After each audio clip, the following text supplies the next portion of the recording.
Ladies and gentlemen, welcome. You're listening to the WID Podcast.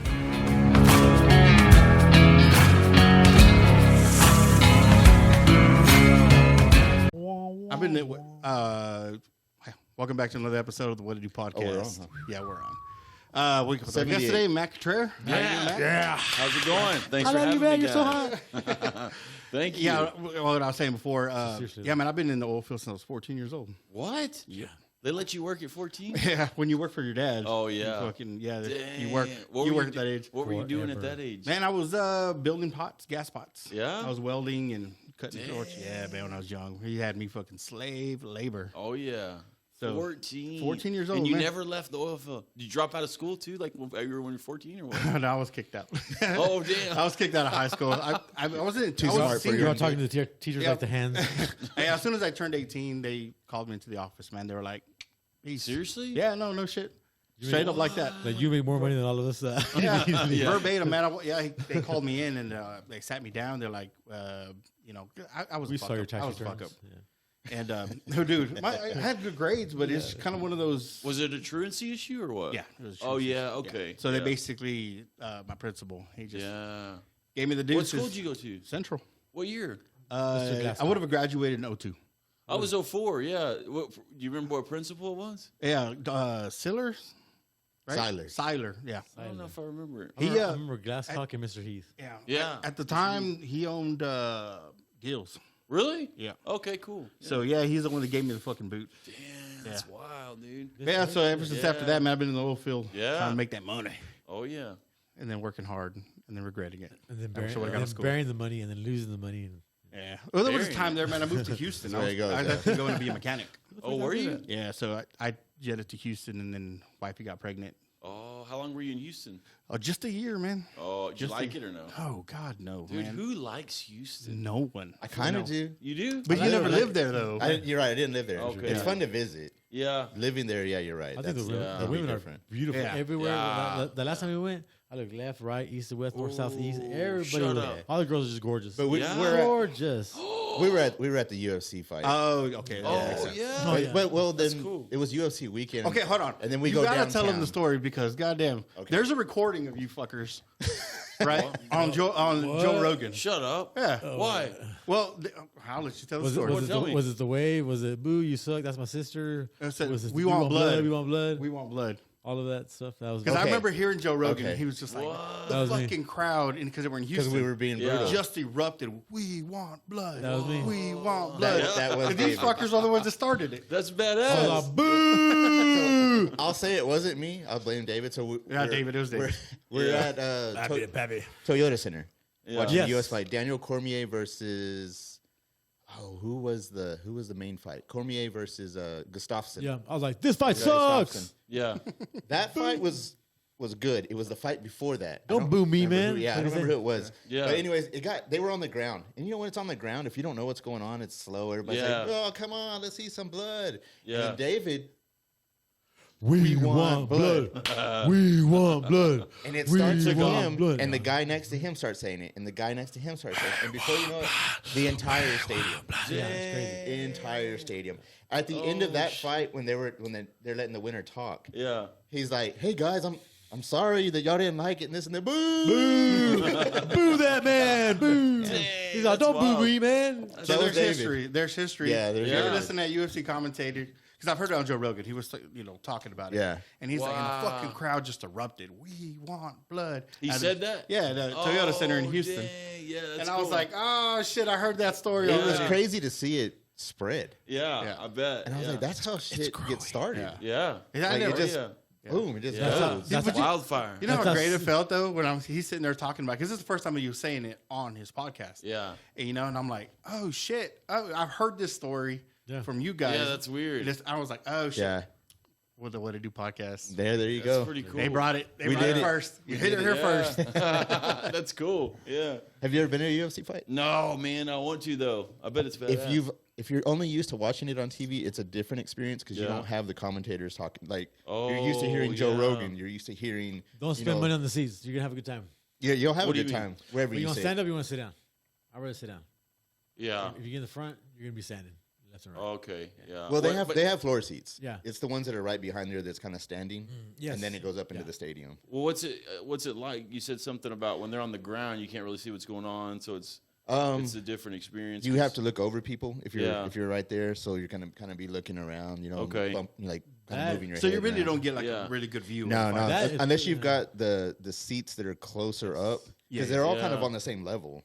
Uh-huh. You know what I mean?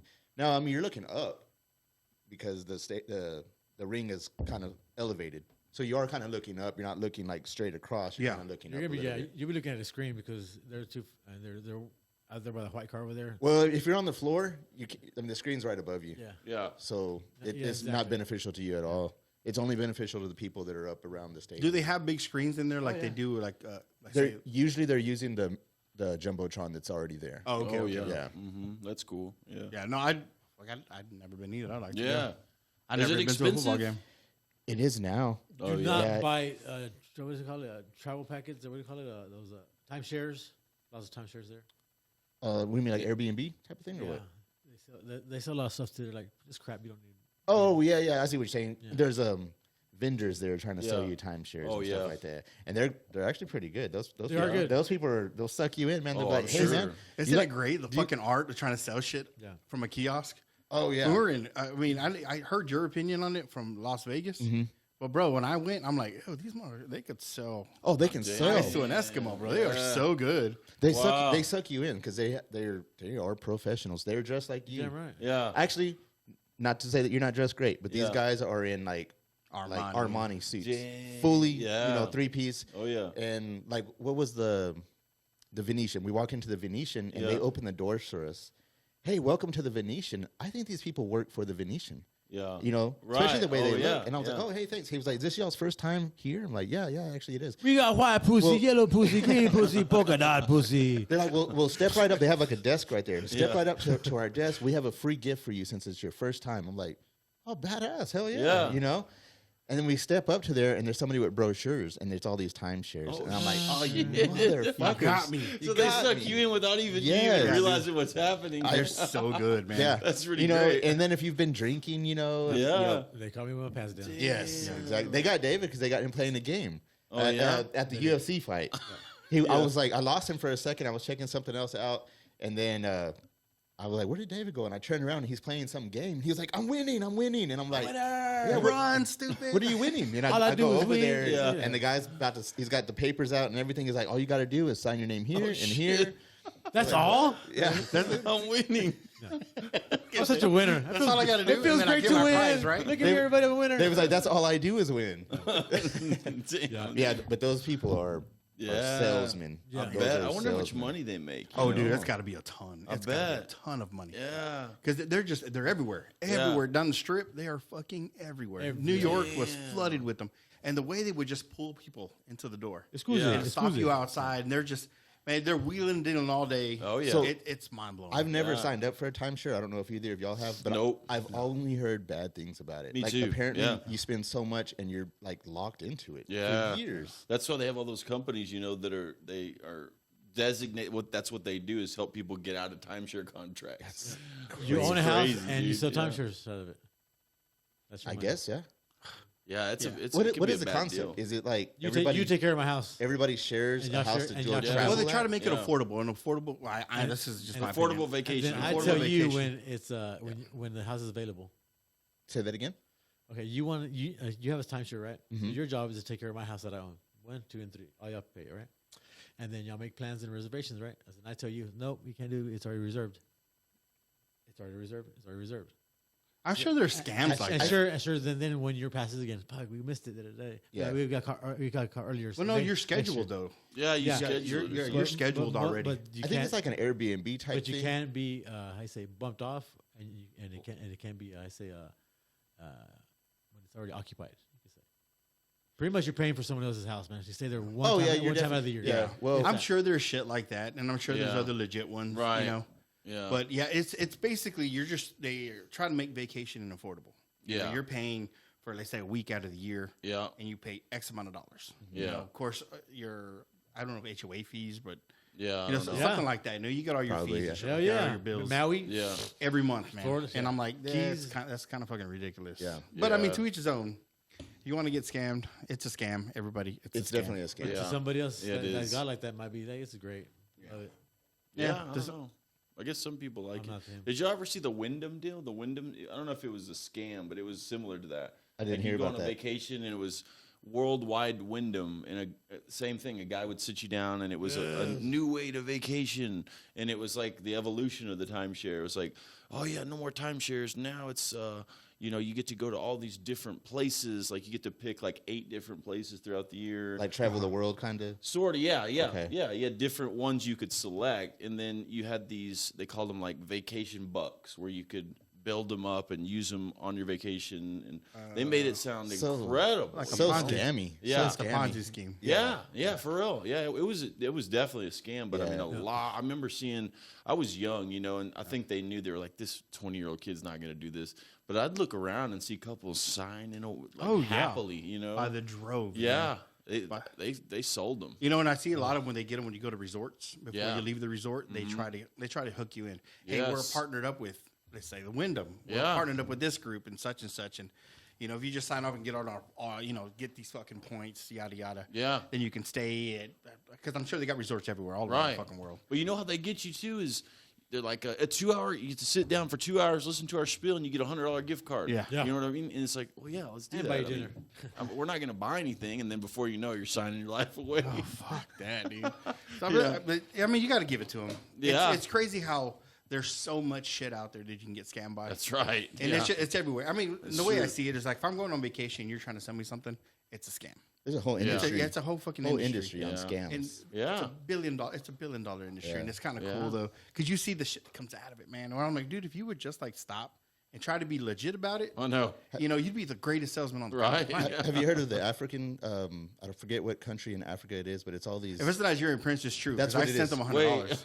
All right, I sent him $100. Did you? He's just waiting for his bank account, right, to transfer the money because You waiting on him? The way my Yeah, bank's set he up, had to you get know, out, right? Yeah. And checking his the dad, he's waiting for his dad to transfer the money. He's gonna send me $1 million. Isn't that crazy? Dude, though? badass. Yeah. Yeah. But So- it's like a whole gang of We're about to of blow up in guys this bitch. Yeah. in Africa that are scamming women, probably men too, Yeah. just sending them money Yeah. for different things. It's like what Hey, the hell? man, I'm and cool. people are like, I need to sell all my stuff so I can send people No, these it's true. guys money. And no, they got Yeah. they got people locked in. Remember our buddy, his mom? Yes. What? They got him. They got her. They got her like How? lifed up, man. She would Lifed never up. not give money to them. Well, What? They have her- they have her so fucking thinks brainwashed. she thinks it's a certain guy, Oh yeah. and he's kind of like Yeah. this. It's like a boyfriend Yep. type scam. Yep. I like that 90 Day Fiance Yeah. type It was shit. to a point Yeah. where she was pawning and selling my Dude, buddy's that's stuff sad. just to throw them money. No. At one time, she was like, "I'll pay you $1,000 if you take me to this and this and that." I was like, you know what? Yeah, I'll be right there. I'll call my buddy and say, "Hey, man, this is happening right now. I was like, stop. right now. I was like, right now. And there's people. Wow. If you ever go on TikTok, man, I'm sure there's a lot of it on Instagram. There's these actual groups, man, that try to hack. I guess hack the hackers. I guess you could say. I've heard of Maybe that. spam the spammers. They'll get a camera that's Yeah, bro, and you could hear them. They're like, "Okay, all you need to do is redeem the card.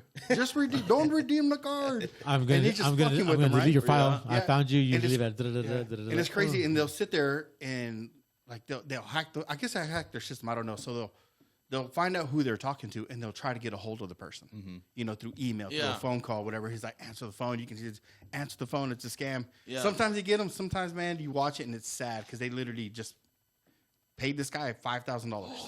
And I'm like, yeah, man. And then this guy calls back. He's like, yeah, man, who is this? Keep bothering my phone. He's like, dude, the guy you were on the phone was scamming you. He's like, what? The guy you were just on the phone with just stole $5,000 from you. Dude, Yeah. that's so And they're sad. like, no, there's no way. He's like, goes back, I guess, goes on his fucking bank app or whatever, and finds out his fucking money's Oh been my wiped that's out. gosh. terrible. And I'm like, bro, you can't be. Well, so falling for what this just shit. happened to me? So with the whole Meta thing, right? So my account gets hacked. I woke up and I couldn't get into anything. Well, to any Meta, Facebook, Instagram, I couldn't get in, and I was like, "What's going on here?" And so I got onto my laptop, and same thing, couldn't get in. And it said, and then I looked at my email, and there were like 7 emails, and the first one was like, "Did you just log in from a different device? Did you just try to change your password? Did you blah blah blah blah?" Yeah. And then the last one was, "You just changed your email." And Oh, no. yeah, so I was completely locked out, like 100%. Couldn't get back in. And if you've ever been through that, Meta has the worst support team ever. Like, there's no number to call. There's no live chat. There is a way, but it's very hard to get a hold of them. You have to go through advertising, of course. Oh my god. Yeah, and so what Is that like a happened was- tier? Like you got to go through different. Oh yeah, yeah. It's a whole ordeal. crazy. And so like I mean, days went by, and this is really affecting my business. You know, so I was depressed, man, and like freaked out, and like, what am I gonna do? Like I can't start over. And so I finally found a number, and it was on a Google search, and it was a Meta 800 number. And I called it, and then this guy answered, this Indian guy answered. And I was like, who is this? And he's like, oh, this is a support for blah, blah, blah, blah. And I said, wait, support for who? He goes, Meta support. And I was like, oh, okay, well, here's what happened. I told him the whole story. And he was like, okay, here's what you need to do. And he was like, and he looked up a bunch of stuff. And he told me to go through my phone and go through these different settings. And he was like, okay, you're going to go through this setting, and you're going to look here, and what do you see there? And I said, I see a bunch of different things. He goes, well, there's nothing supposed to be there, so they got control of that. And he said, all right, let's go to the next thing and look at your Siri. And there was a bunch of things on that. He said, they have control of Siri. So he showed me all this stuff that they had control over. And he was like, yeah, so they're basically several different people are controlling your accounts out of China, India, a couple other places. And he said they're using it for child pornography. Oh, and shit. I freaked out. I was like, are you serious? I was like, what? And he said, yeah, if you don't take care of this immediately, like all your Meta will be shut down for life, and you're going to get in trouble with the law probably. What the Like, he freaked me out. Yeah. And so he's like, here's what we need to do. You need to go to your app store. He had me download 2 apps. He download AnyDesk, it was called, and the other one was called ControlWise, basically spyware. And I was like so like freaked out, and like I was like, I can't, what am I gonna do? Like I gotta prove that it's not me, and like all worked up. And my girlfriend was working; she was on her phone, and she was just kind of looking at me. And so I'm like terrified. And so he has me go through my phone with the spyware, looking at different things, and basically by the end of it, he was like, "Okay, well, we'll reach out to you." And I was like, "Who's gonna reach out to me?" He's like, "Well, Meta will reach out to you." And then he just hung up. And then we tried to call back, and no one ever answered. And dude, so he was scamming me too. And he had me go doing all kinds of stuff on my phone. So I don't know what they have. And so we called the police because of the child pornography thing. My girlfriend, I said, no, I think it was just, she goes, no, let's call the police just in case to get ahead of this. And I was like, man, I don't know if that's a good idea. So we called them, we tell them what happened, and they were like, I wouldn't worry about it. It's really probably just, whatever. And we were like, all right, well, we just wanted to call to make sure, to try to get ahead of this. Yeah.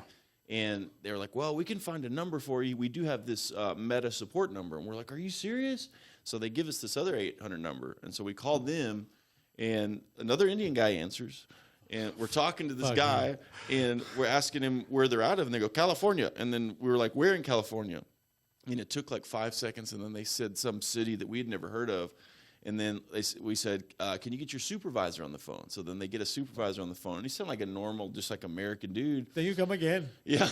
And so I'm talking to this guy and asked him some question I forgot what it was. And he said, okay, let me put you on hold. Put us on hold. And then they just hung up on us. And then called them back 3 or 4 times. And the number was just like no one answered anymore. So from the police station here, they gave us a bogus number. Yeah. So it's that hardcore. Dude, It's crazy, man. crazy. Yeah. Well, dude, that's a bad sucks, deal. bro. Yeah. We need to fortify our shit because I can't. Seriously. Yeah. Do it. Yes. I was like, why isn't he messaging me back? yeah. That's kind of. I was like, did I freak him out at Casa Jalisco? Yeah, everybody said that. Yeah. Well, I mean, like I said, on our last podcast, we were on here. I was like, when I talked to you that day, man, I was fucking nervous. And I usually don't get nervous. Yeah, bro. Yeah. I was like, God, I hope I didn't sound like a fucking idiot. Dude, no. I was like, no. Hey, I'm Oscar. What do podcast? That's what it felt like. You know what I mean? It was awesome, man. I was like, man, that's badass. Yeah. That was cool, dude. Yeah. When I left, I laughed. Dude, I cackled like a fucking hyena because I'm like, oh my God, what was that? What was that? Like a hyena. No, dude, it was awesome, man. Yeah. I'm glad I didn't make myself look like an idiot. No, dude, not at all. Yeah, no, and I would never not get back to you. It's just I had no access. Oh, yeah, no. You're the reason why I have shoulders. Just to let you know that. Oh, yeah? Why? Because that day we saw each other at the same center. You were born with them. What are Wait you a talking second. about? I have shoulders too, though. Everybody here. Did I has get them shoulders. from Matt too? Great shoulders. Yes. Yeah. Immaculate shoulders. Yeah, I dude. saw that. I was like, I need to set my shit up. I saw you and Jeff. I was like, forget about it. Yeah, dude. Where's Jeff now, dude? California. What's he doing there? Not sure, but he's be Jeff. Yeah. And the day I saw Jeff, I was like, how the fuck do you get shoulders like that? Dude, Jeff was I was a like, phenomenon. I was like, and that was his shoulder I was poking. Yeah, Jeff was. I was like, how do you do that? Like what? He had some genetics, dude. I was like, what do you do for the shoulders? Some people are like that. Like Yeah. they already have it like in their So- genes. Oh yeah. What you And do is- all it takes is a little bit of working That's out, right. Well, and that's all they need. He was using gear too, Oh, but yeah. But but still, his genetics were so freaky it that don't it just took grow it like to a that. crazy. His chest though too. Yeah. His chest was Jeff wild. what? What was Jeff's last name? Velasquez is Yeah, Jeff Velasquez. Yeah. I remember some of the gym, and I was like, I had to say something to him because I never seen a human being like that. Yeah. I No, see- he was freaky looking. You see in the magazines and shit like that, Yeah. but then you were like, Well, his shit. very first time out. So this is unheard of. exactly. So to compete in NPC, there's levels you go through before you can become a pro, and it's very hard to even place top 4. Oh, yeah. And then once you place top, I think it's top 2 now or 3. Then you go to the next level. Then you go to nationals. Then placing in nationals is extremely difficult. Yeah. You're talking Now, about- you got to win nationals now to get your pro card. Then you start making money. This guy, Jeff Velasquez, he became a pro his first shot at First it. shot. It What took the me fuck? 4 years just to start placing in the top 3 Holy crap. at the lowest level. Yeah. So this dude, he won this first show where you The get a natural badass freak. like sword if you win. He was on gear. And then, yeah, all those guys are on gear. Yeah, well, at that level, everybody. Yeah. And so then he goes to nationals and he placed, I think, second. And at that time, you could place first or second and get your pro card. So he got his pro card his first time out, Yeah. which is unheard of. Well, my ignorance here. What are they calling gear? That's steroids. Steroids. Yeah. Like, is there like a, what, anabolic steroids? Yeah, Okay, anabolic okay. steroids. Yeah. So you, I'm you real got dumb to guys shit that like are that are now just doing TRT, which is testosterone replacement therapy, just to help bring up testosterone levels. You know that it's fully legal if you're with a doctor. But then you got athletes who are bodybuilders who, if you do, I just talked about this actually with Tommy, who owns the bar. Tommy Yes. I saw your Janis. podcast. Yeah. And we talked about that is if you go down that road too far, it's almost inevitable. Like if you commit to doing that and you're like, I'm going for my pro card, there's no question about it. You're You're gonna get it. Yeah. And it's not just TRT. You're using multiple compounds. I mean, you're using testosterone and you're using equipoise and all kinds of stuff, DECA and Trin. when all you see that these movies where like let's just say like Deadpool, Wolverine, those guys are Yes. 3D cut. Like, Yeah. I mean, like Yeah. very defined. I'm like, they've got to be on. Oh, something. absolutely. You know, That- they're- Easy. I'm Reel it glad back, you reel it back a realize little that. I mean, they got to be on something. Back, No, in, they the, back in the 100% 80s, they yeah. are. Back in the 80s, all our heroes like Hulk Hogan, Mr. T, everybody. Oh, for sure. 80s was straight up serious. Yeah. Absolutely. sure. Yeah. Yeah. Well, I mean, Hugh Oh, yeah. Jackman's what, 50, 51? Yeah, no, I bet you they've got Hugh Jackman for that role he just did. I bet they have him on. Definitely, he's running some testosterone, but he's probably running 2 other compounds. I bet he's running Trin for sure. Okay. And he's probably running like EQ or something like that. But I guarantee you, and he's not doing it for long. Now let these You guys he's know doing it for what- that what- role what is in a EQ? safe way, probably. What is EQ? Equipoise. It's actually a horse racing steroid. What the fuck? Yeah, Really? yeah. People are Used taking to- that kind That's of... race crazy. horses. Yeah, humans take So it. you can't Power take up. ivermectin, but you can take EQ. though. Yeah, right. Yeah, That's funny. That's a good one. that is. Yeah. And I want to talk about your podcast. Yeah, So sure. you have the Daily Soup. It's called the San Angelo Soup. San Angelo Soup, okay. And it's an evening. So it was a morning show, and I switched it to an evening show, though, just Okay. to increase viewership. And I Yeah. felt like people might catch it more often, Yeah. Yeah. And then on top of that, then you have your podcast. Yeah. Correct. Yeah. Where do you find the time? I know, dude. I'm all in, dude. I spend all day. That's my job. That's your job. I'm working, getting content for the San Angelo Soup. So like going out and doing stories, Yeah. like at Casa Jalisco or whatever, and I'll do some reporting on stuff the Chamber of Commerce is doing, like ribbon cuttings, new things around town, profile pieces, like stories on people. Different things like that I use on my show, but I also cover. It's a recap show, so I cover some of the bigger stories that have already been covered by bigger news outlets. So it's all in one place. But it's also a satirical news show, so I do some kind of funny stuff too. Like Okay. some stories are kind of. I've fake. seen the puppets. I know. Yeah. That's pretty Yeah. cool. So it's supposed to be just something different and funny, but also informative and Gotcha. entertaining. Whereas the podcast, the MATT CUTRER Report podcast, is different because it's a little more serious, and the tagline is "Extraordinary Stories About Extraordinary People." What I like about that is I'm able to talk to people from all kinds of different backgrounds who have overcome adversity in some way, and made themselves better because of it. Yeah. Or their people around them better, or their community better, based on going through some trauma, hardship, or adversity. Yeah. That's crazy because that's usually the way it goes. Yeah, you got to it go is, through right. something Yes. to rise up, That's rise from right. the ashes, basically. Yeah, dude. Yeah. That's Man, right. Yeah, and that's cool. That's oh yeah, damn. Look at That, this he guy, is man. built like a brick shit house. Is that Jeff? This Yeah. guy is made of Let me see him. stone, bro. Yeah. And that's and that's cool that you do that, man. crazy. Because I know we form ours on getting to know people. Yeah, okay. So like there's people. I mean, we try to have people that have like businesses. Yeah. But we don't really talk about the business much. We want to talk to the person. That's cool. So I'm like, I feel like more people can engage with that. Yeah. It's like, like let's say we had Ronnie, right? And I mean, people would go to Street Eats and eat their food, amazing food. He brought some tacos, bro, that were bomb. Nice. And It was amazing. Yeah, it's Yeah. nice to know, at least to give people the option. He's like, look, you get to know who this guy is. Yeah. And it's mind blowing. He was in the Marines, Marines.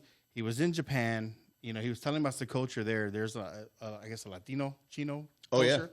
Yeah. They got lowriders, stuff like that. Yeah. It's a whole culture that's there. And that's where he learned, picked up some of the food, and then of course went to a station in California. Cool, and I'm like, dude. bro, that is awesome. Because I mean, there was a point there that I was out. I guess the oil field took a shit. There was during COVID. Yeah.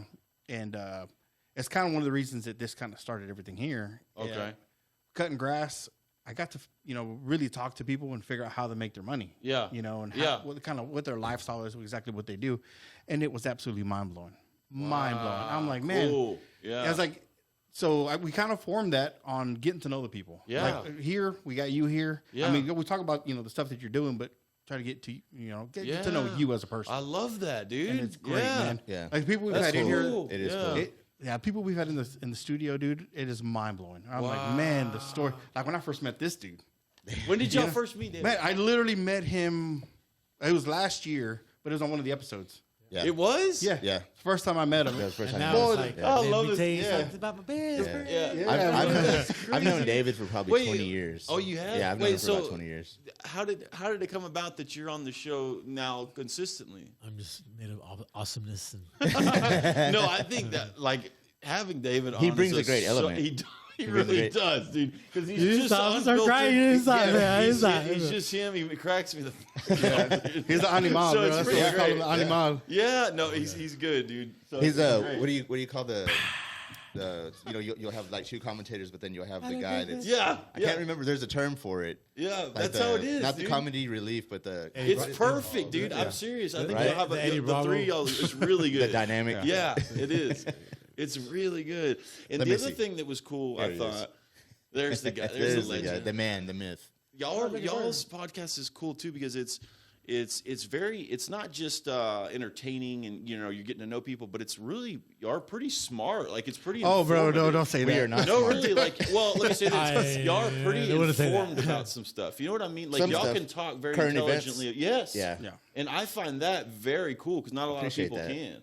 And so I Yeah. get to listening to it and I'm like, man, that's a good perspective on that. And this is stuff people need to hear and want to hear. So Well, it's here's cool. the thing: is that some of the people that we have the conversations with are too scared.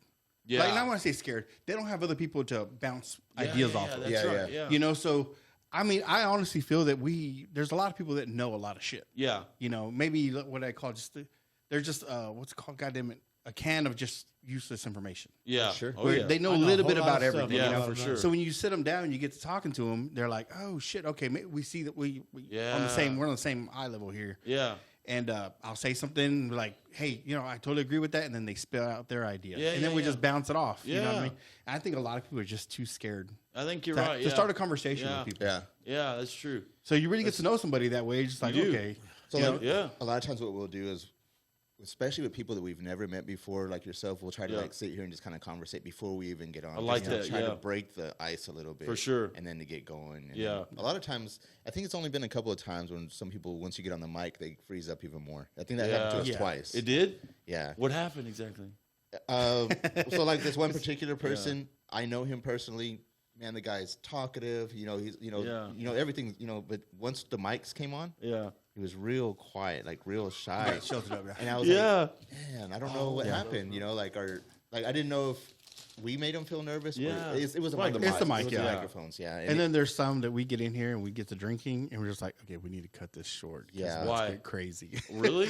Yeah, it's like the alcohol brings out something yeah, else. the in some walls people. start to come Yeah. down, and you're just like, okay, all right, crazy's about to start coming out. We Yeah, need to that's reel this crazy. in the. Well, it's y'all- because go ahead. Do y'all Clothes comes have off. any? Are there any parameters? Like, is there anything where you're like, all right, we need to like kind of tone it down, or any places you won't go? Like, you know what I mean? No. Like, They just no, have to be y'all quiet. Go wherever. Okay, yeah. Wherever it goes, I mean, Yeah. What do we say? We're the podcast that talks about everything. yeah. I like it. Wherever it goes, it goes. Now there is We some need things that. that but there is some things Yeah. that just because of the platforms, we do have to like watch what we say a little bit. Yeah. So that we do kind of have to censor ourselves a bit, but we try not to. Yeah. I mean, Yeah. if we can just let it all hang out, then let's let Yeah. it I all like hang that. out. you Like, know? and the other thing, of course, we haven't done it yet because I mean, it seems everybody gets along, right? And I'm waiting for that one where it's like, all right, I'm gonna have to disagree with everything you just said. Yep. It's coming, I'm sure. I'm gonna call. win. You know, I was like, no, I'm gonna call you out on all that because I don't believe in any of that. I want to shit. hear that. You know, we had one. Of course, he's a good buddy of mine on the other side of the political spectrum, which is fine. It's great. Yeah. You know, People get serious about their politics. yes, it's about the politics, and then we got into the religion talk with him because he's atheist. You know, so Ooh. you know he has some good points, and it's kind of hard to. I mean, I'm not a real religious type of person. I'm more spiritual. You know, and I mean, you're more religious. I guess you can say that because you got your points. I have my So, points. so does an atheist believe in the devil? No, they don't believe in think anything. that God does not exist, whereas an agnostic says, I don't know, maybe he does or maybe he doesn't. Yeah. But atheists are firm believers that God does not exist. Just the animal world, huh? Yeah. Yeah. It's just like Which is- basically whenever it's all over, it's just blackness, Yeah. God, I don't want that. right? Yeah, and that's I want to keep going. yeah, I know. Yeah, but I mean, like I said, the conversation, it goes wherever it goes. We don't stifle shit. Yeah. You know, at the end of the podcast, I'm like, if there's anything, you know, we got, because we're recording today, this will be out Monday. Yeah. You know, so I'm like, there's anything from now till then that you just feel you don't want to, I don't mind doing that. I'll cut a piece out. You know? Cool, yeah. Because I was like, I don't want you to, and I would say self-incriminate because David, right, David doesn't David care. put my I wish I editing, would've said it. what's I it would've called, said that knowledge earlier. to work. Oh, yeah. Because I'm like, To the David, chest, okay, I yeah. got to Don't take say that out. shit. Like, there's some names that we don't want put out. You know? Yeah. Yeah. Got to Fuck protect it. Edward James almost. Yeah. Well, that's different. But Yeah, that's different because he's not local. Fuck Yeah. Edward James Olmos. He's got a story about Edward James Olmos. Who knows? This Right. guy's got fucking stories for days. I know. Yeah. David's got a lot of stories. Yeah. But Never mind. how the fuck were we talking about? Oh, just about the podcast. in Oh general yeah, and yeah. How So we that's run what it. we try to. I mean, like I said, that's what we try to keep it. I watch your stuff and I'm like, man, how was he so open? You know, and I get That's cool. Every, Yeah. goes, every podcast that I do, I'm Yeah. nervous. Nervous. Yeah. Do you have a background Yeah. in journalism or Yeah. anything? Do you? Yeah. Okay, I- so you went to school for it? So I have communication studies major and mass comm minor. So that kind of a little bit of journalism, a lot of mass media stuff. Like public speaking, technically was my focus in college.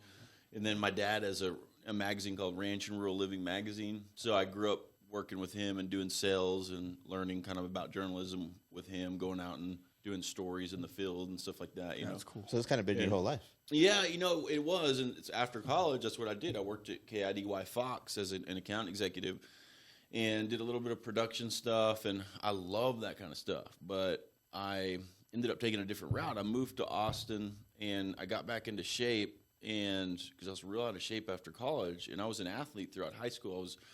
I was always in shape. Working out was everything to me, you know. Yeah. And so whenever I got back in shape later on after college, I felt good, you know, and I fell in love with that Got your process confidence again. back. Okay. Yeah, and then but also other people. I helped other people with it too. It was kind of natural. Like friends were like, "Hey, you know, can you help me out? Whatever, you know." And so like it just clicked one day. Like I had moved back to San Angelo to go to graduate school to get some kind of communication master's.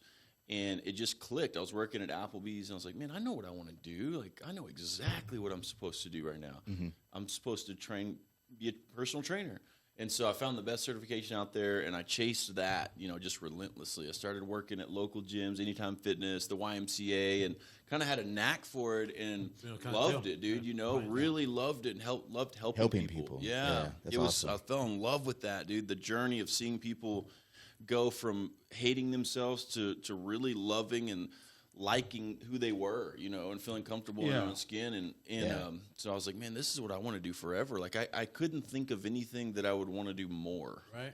And then I had my gym, had it for 10 years, and I had to shut it down because I had a kid. And the gym was great, and it provided me enough income to where I could get by as a single guy and live a pretty good life. You know, I'd you know, travel on the weekends.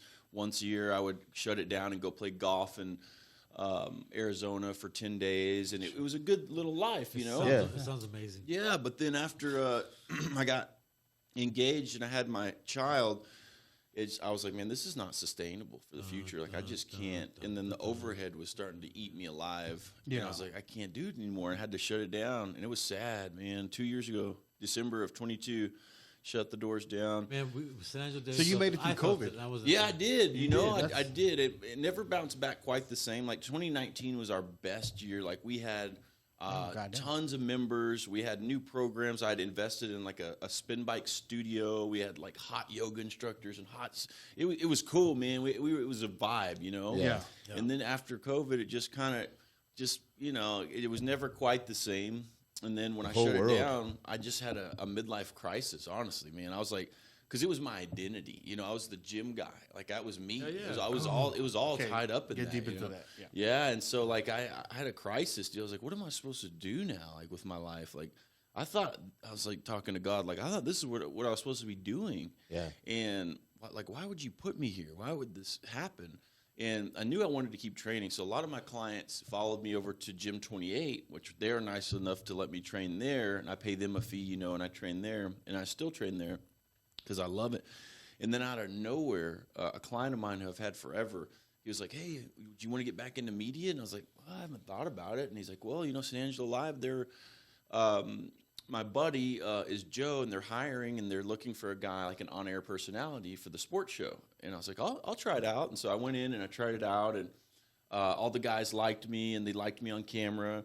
And then they basically offered me right then full-time. And I was like, wow, really? And I was like, what would I be doing? And really what they were looking for was like a journalist / reporter / production, content provider, everything. Yeah. You do everything there. Oh, wow. And so I was like, let's do it. And so I jumped into it, and it was like God had put me right where I was supposed to be. Although I don't think I was supposed to be there long, obviously. A stepping stone. Yeah. But there was a reason for me to be put back into that onto that path. Yeah. You know what I mean? Like, it was strange. Like, everything there, I had this knack for it, and it came to me naturally, and everything there just worked out the way it was supposed to. And like, I was in love with what I was doing again. Even I never thought that I'd love anything more than fitness, but I loved it more, man. Yeah. And I was like, this is my calling. You know? Oh, wow. A passion for it. It's funny how that works, though, because we've talked about that, where people they find themselves where they're having an identity crisis. Yeah. You know, after everything shuts down, because I had mine in 2019. You did? Oh yeah, I had to shut my business down. What? Wait, what was your business? I had a rustabout company, man. We had a construction company. What? Why'd you have to shut it down? Man, old prices tanked. Yeah. There was just no work. There was no work. Yeah. And when I had to shut that down, and of course I know other people that are going through the same thing. And it's crazy. We have plenty of people here that talked about the same thing. Mm-hmm. They're like, I didn't know who I was anymore. What I did was me. That was my identity. Wow. So man. I'm like, I'm like, and I could totally relate. I literally remember sitting in my living room. All kids are at school. My wife's at work, and I'm staring at a blank TV. Dang. And I'm like, what do I do now? I don't know. I mean, everything that I know how to do is gone. It's gone. You know, I can't go back to it. And I mean, luckily for a buddy of mine, he's like, hey man, you want to cut grass with me? I was like, fuck it. All right, man. I was like, I'm not doing anything. Yeah. You know, my bills are piling up. I was like, you know what? I don't. Okay. I'm applying everywhere. Can't get no jobs and shit. And so I was like, all right, fuck it, man. We'll go to cutting grass. Yeah. Dude, that totally reset me. Yeah. Totally. Why? How come? It was a humbling process. Yeah, it humbled me. It brought me, because I remember knocking out them doors with my head down. Yeah, me too. I'm sitting there, I'm like, I almost would you like your grass cut and stuff like that? Was it both of y'all? He was working with another mutual friend of ours. Okay. But it just my boy so Anthony, man. Yeah, Anthony Valencia, shout out. Just so happened to be that at that same time, my hours at work had got cut. Yeah. And they were like, listen, it's going to be like this for probably about a year. And I'm like, I've got to come up with something to offset this. You know, that's a big loss. Yeah. And so I started cutting grass too. I didn't know that he was cutting grass either at that time. We didn't find out until like maybe a few months after. months in, I was like, you're cutting grass? I'm cutting grass. Yeah. You're cutting grass. I'm selling grass. Yeah.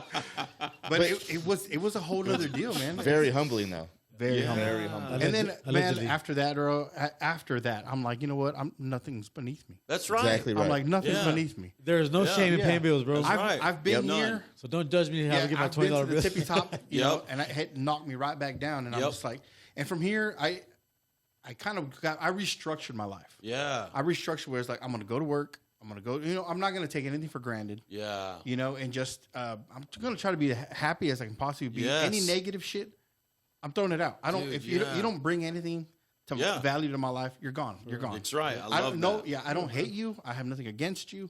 Yeah. But just don't Exactly. fuck up what I got. Exactly, bro.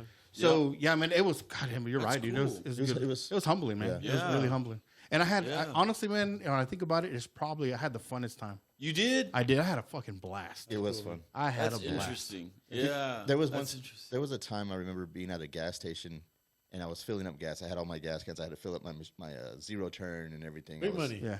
Well, I mean, that was kind of a little bit further into it already. Like it was starting to pay for itself, put money in my good, pocket. man. And it was Wow. doing. It was I doing remember well. that too. You started But running. Wow. My setup wasn't really all that great. It was just a small trailer, my zero turn, a couple of. I think I kept a push lawnmower on there for just in case I needed it, and then I had a blower and a. Was weed it eater. just you? It was just me. And I didn't think much of my setup, but there was this guy that had pulled up next to me, and he was like walking around. He was like, I like this. I really, really like this. And I was like, what? I was like, it's Yeah. to me, it was the most basic thing, but it changed something for like, I was like, wow, I guess it's You're not doing as, it, man. like, I don't see it. Wow, It's yeah. different. Like, I'm just looking at it every day like it's nothing, but Yeah. for somebody else, they're looking at it like, That's that's what I want. That's Yeah, And I'm like, dude. yeah, That's That's that cool, was crazy. man. Yeah. That's cool perspective right there. There were Yeah. there were so many of those. Cause I remember I pulled That's up to a cool. gas station, fill up. Bro, I pulled off after I filled up. I pulled off to the side of Stripes, man. I fucking bawled like a baby. You did? Oh, wait, fuck because yeah, why? Because I was in. I thought it was my lowest of the low. I was, you know, Yeah. when I say it was high, I was high. I was making, you know, Really? 6 figures. To, Oh yeah. to, Yeah. to Yeah. nothing, to but right you're back not, down. but you're not sucking dick or anything. You like know, that. yeah. You're good, man. Well, at the time, bro, at the time, He was down for it at the time. man. Have you At ever the sucked time, dick I for was just cocaine? like- Look, man, I know I what was it's like, like. is that what it's gonna come to pay my fucking bills? Cause I suck dick. Yeah. Yeah. But wait, why at that moment did you break down like that? I What do don't you know, mean? man. Well, I know, because I remember when I left the house, bro. And this is how I got close to losing my house. I walked out and there's this lady in my front yard, and I'm like, "What the fuck is this lady doing?" And she's taking pictures of my house. And I'm like, "Can I help you?" She's like, "Oh, I'm with the bank." Oh shit. You know, I'm you like, serious? fuck, man. And like it did, like it was just a fucking kick in the gut, Whoa, bro. yeah, It was yeah. a kick in the gut, and I'm like, fuck. And dude, I turned it around, like it just like, Every day I'm hustling. oh, bro, I hustling. hustle Yeah, like man. I never hustled before, bro. Yes, sir. Like it humbled the shit out of me. Yeah. Yeah, man. You know, At that point, you're knocking on every door. I don't Oh, give a yeah. shit. Everybody. bro, Every door. it was was my hood. it was an eye opening. Yeah. I caught myself back up. and Whoa. I remember I was sitting there filling up right again, and there's this other landscaping company that's in town, and the guys, I'm just like they're like 5-6 deep. You know, it's just me and my buddy, and he pulls up. No, I was going on my way to pick him up, so I was filling up, and I had my trailer and everything. I had done up the what's it called the chemical tank. Oh, the yeah, fucking, yeah. My Yeah, you had racks. a nice setup. I built everything. I built everything by hand. Yeah. Yeah. Okay. Yeah, he So- had like racks holding all of his equipment and everything. It was Yeah, a nice yeah. setup. Yeah, it was a good setup. And then I pull up, man, and I'm looking at these guys' faces, bro. And like at that point, you couldn't bring me down. You couldn't Yeah. bring me down. You couldn't say shit about my equipment. Yeah. Wow. And they get out, right? And they're looking at me. And they're just like they're laughing between each other, right? Yeah. And they're like, you know, damn, look at that little, you know, crappy setup you got, and blah blah blah. And They were I'm like, talking shit about oh your yeah, they setup? were talking shit, bro. They were talking shit. And I'm like, hey, how much they paying you there? I was like, I think about coming over or get a job. He's like, we're making $10 an hour, stuff like that. And I laughed at him, right? And I'm like, you know what's funny, bro? Because I'm literally gonna go make 50 in 10 minutes. You know, get out my zero turn. Yeah. And I laughed. I was like, you can't bring me down. I was like, you're knocking my shit, Yeah. but I'm literally making what all you gonna make. All 6 of you Exactly. are gonna make in one day. Yeah. I'm gonna it- double that bitch by the end of the day. Yeah. Later on Yeah. that night, You they know, beat the that's shit out of funny. me. And I was Yeah. like, you know, after that, man, you could have knocked me down. Yeah. After that, I just saw myself. I'm like, Dude, sky's the that's limit. Sky's up, badass. man. Yeah. There was That's- nothing that anyone could say. No, you know? fuck no, man. I had pride like you would not believe, man. And then Ooh, I started making that's a phone good calls. place to be. Oh yeah, you know? bro, I felt great. Yeah. And I got a couple buddies that are on the low point. They're on Yeah. the low point, and I'm like, dude, it's not there. Oh, you don't understand. You don't understand. I was like, no, buddy, trust me. I know. I've been there. I know what it is, dude. It's just you'll get out of that. Yeah. You'll get out of it. Yeah, yeah, You get So that I think people nasty need to wake-up hear call. that. People They need do. to, they need to Yeah. hear that story that where they're at, what you were doing is not you. Yeah. That's not your identity. That's right. Yeah. You know, That's right. don't let that define you. That's exactly right. You Yeah. know, you'll find your way out of that. Yeah. All you have to do is get up in the morning and get out the door. That's right. Get out the Yeah. door. It don't give a shit what you're doing. Just Right? get out the door. Yep. That's the all you got to truth. do. That's good advice. Yeah, you sit there in that house where the lights are off, the TV's off because you don't know what to do, or you're waking up late.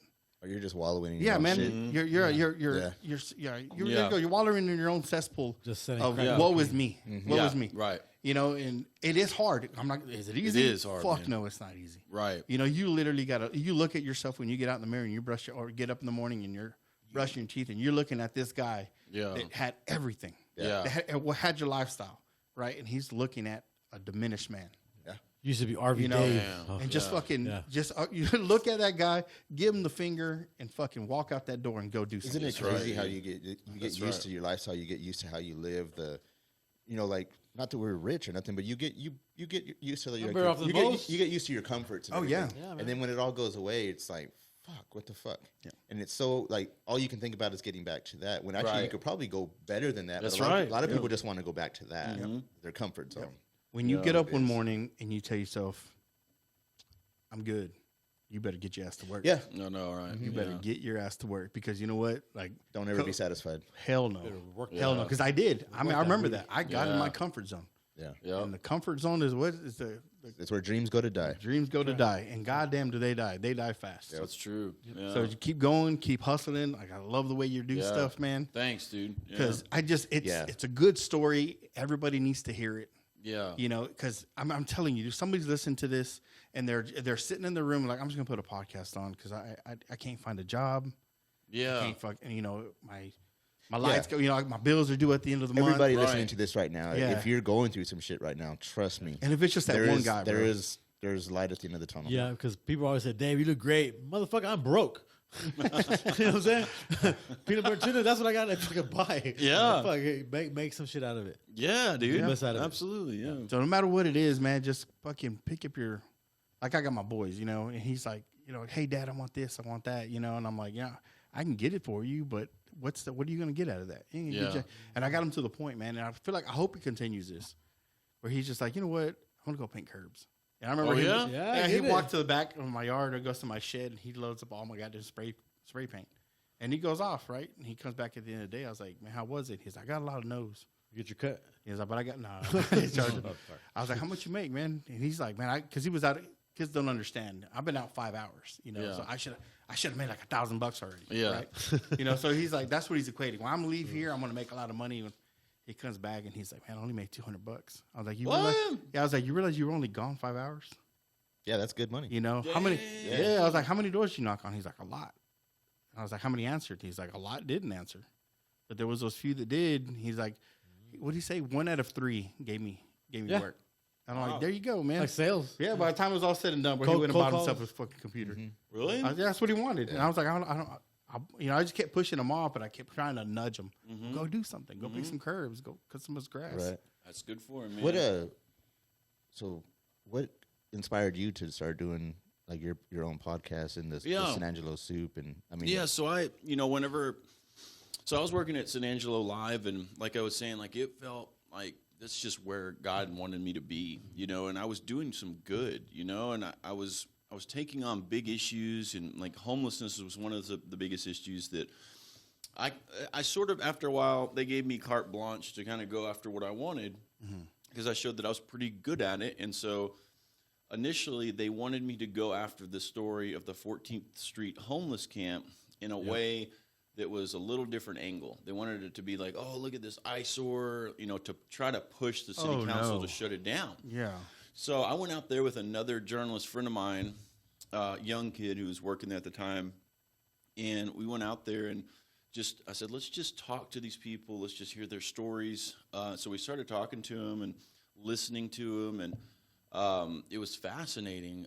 It was just, what was really interesting to me is that this camp is one of the oldest homeless camps in Texas and these people that were living out there, they had their own little society within that camp. There were enforcers. There were there were certain rules. Like one of the biggest rules was that no stealing. If you got caught stealing, you immediately got the crap beat out of you, and you're kicked out of the camp for good. Okay. They voted. They had like a sort of a makeshift democracy within it. It was really interesting, and it reminded me of Maslow's hierarchy. If you've ever studied any psychology, Robert Maslow, he created something called the hierarchy of needs, and it's basically the needs that humans have, and as we progress, our needs change. Mm-hmm. Oh, okay. And so at the base level, it's like food, water, shelter, survival, right? Mm-hmm. Like at the base level. And then the next level, once those things are secured, then you need like social interaction, affirmation, family support, that kind of stuff becomes important. Recognition. And then the third level is like socioeconomic status. You value separation and privacy. What else? Affluence, that kind of stuff. And then the final level is called self-actualization, which some people define that. The best way I've heard this described, self-actualization, is dying with a smile on your face. Basically, you figured out life. You figured out what the meaning of life was, which most people never get to that level. Yeah.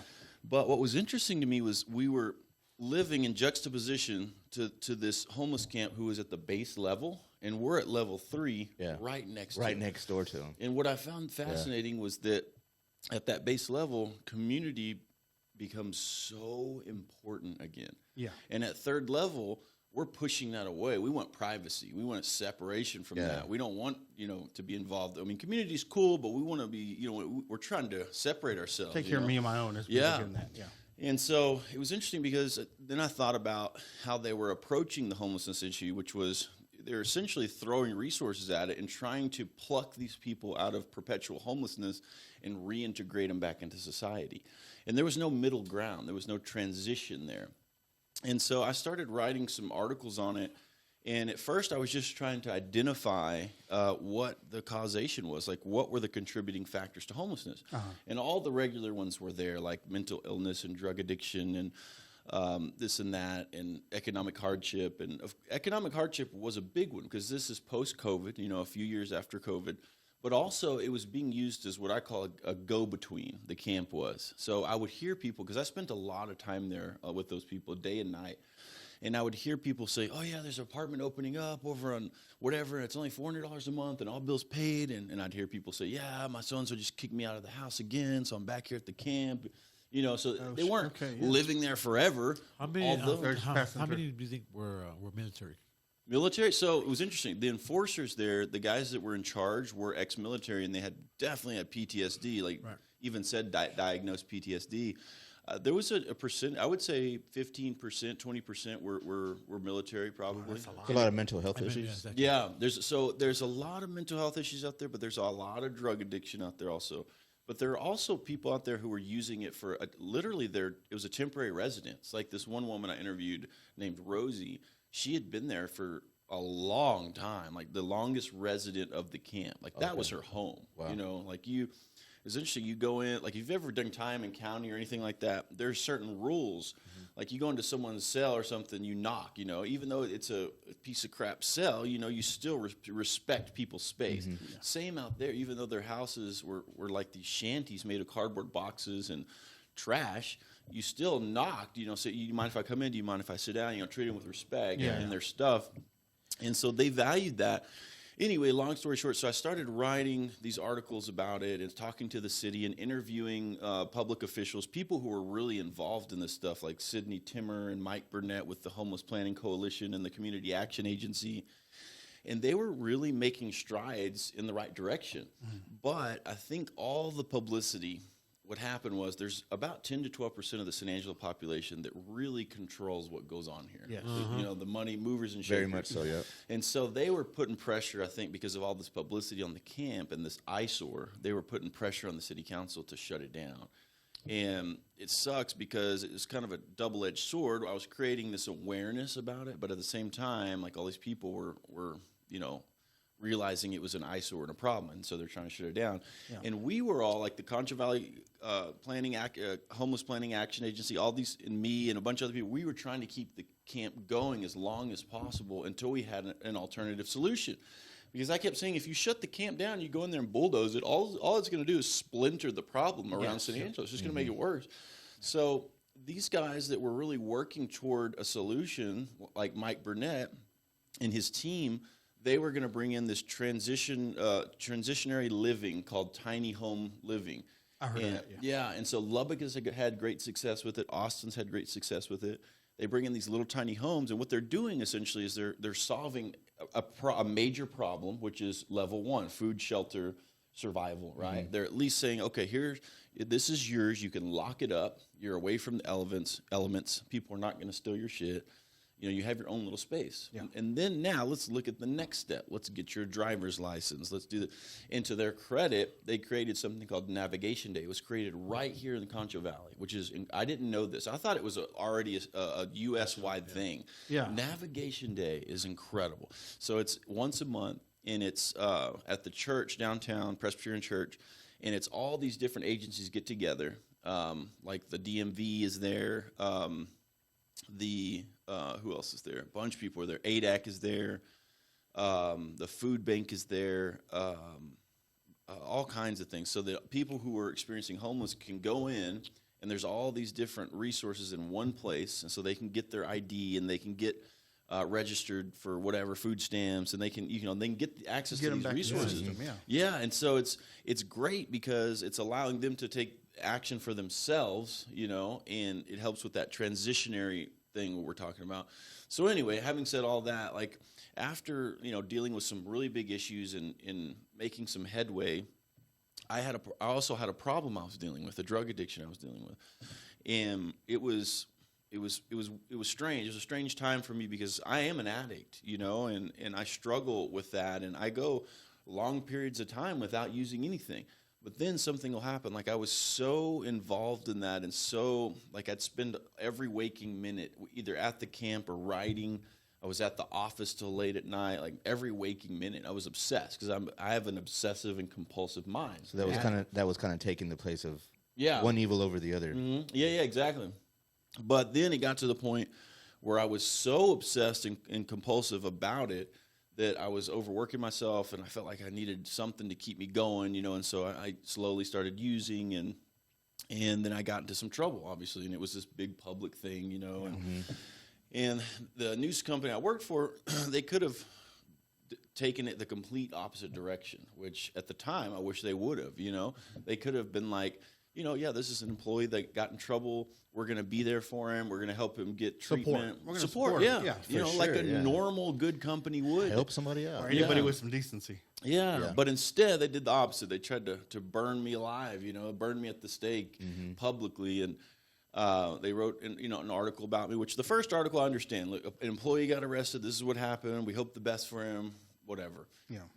But then I started doing my own thing, because I was like, I'm not going to stop doing this. Like I had another one of those crisis moments where, like I was at the lowest part, like you said, like the lowest part of my life, like because this is what I thought God wanted me to do, and I never felt more fulfilled, and it was just taken away. I threw it all away. I thought, and my son was involved. It was a whole thing.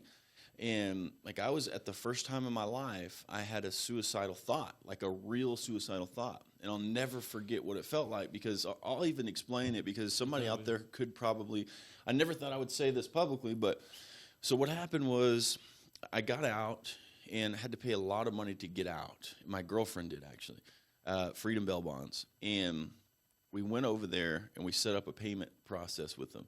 And it was $6,000.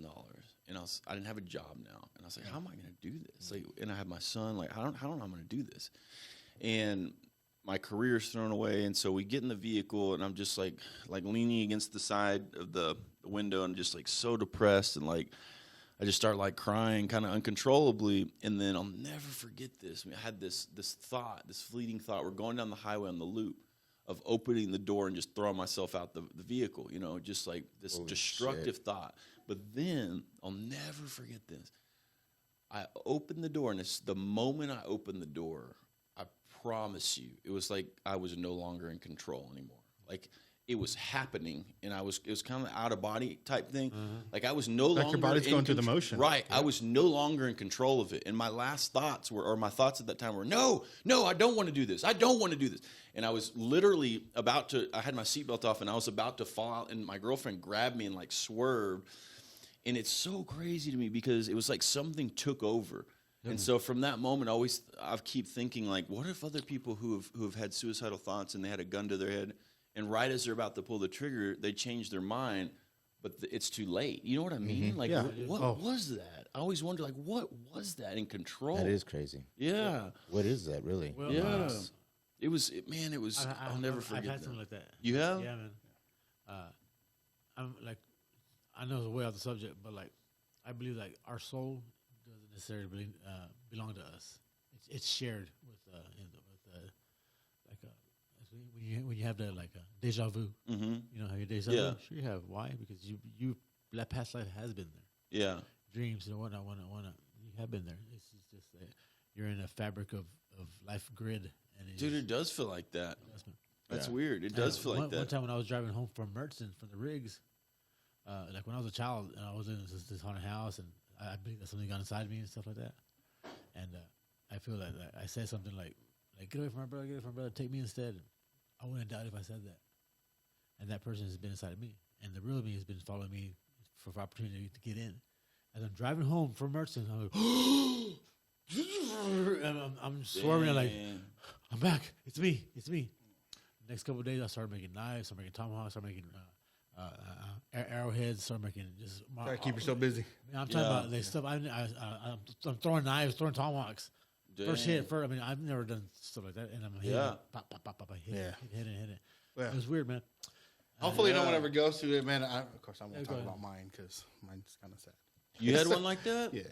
Well, real quick, During- just to finish that. During all that time. So, after that happened, I had to make a decision. Like you were saying, you had to look in the mirror, right? And you were like, this is it. Like, what does a man do right here? You have two options. You can wallow in your shit, and you can be defeated, or there's only one other option, and that's to get up and get going and make something out of yourself, and not let anybody hold you back, And so I wasn't gonna let anything hold me back. Like I'm gonna set out to do what I meant to do. You know what I mean? I'm gonna continue doing that. I'm gonna continue helping the community the way I was, and getting to know people and helping people, and so I started doing my own thing and just doing my own local coverage. And then they wrote a second article, which was really strange, and it was really just That was bashing unnecessary. me. Yeah, it was really unnecessary, really strange. Shots, It was And I was really weirded out by that. And so I actually called, and I won't explain what happened, but I figured out what it was. They were upset that I was doing my own thing, and they were like, "Well, you can't be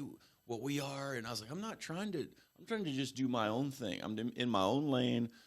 I'm grateful for everything that you guys, helped me with. And I said that multiple times, and I still am. I'm very grateful for all those people, all my coworkers there, for all the stuff that they taught me. I'll always be grateful for my experience there, always. Yeah.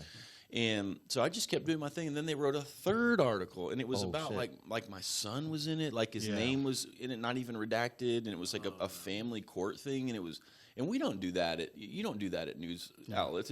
You just don't do that. He was threatened.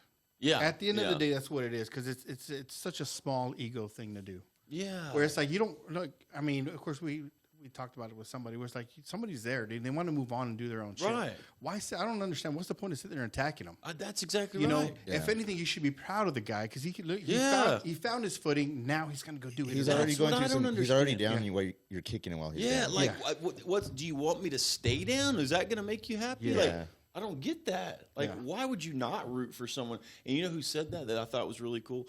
Brian Baxter. He's the assistant chief of the DPS, retired now. But he came on my podcast and ended up getting a lot of shit for coming on my podcast, which I didn't even know until later.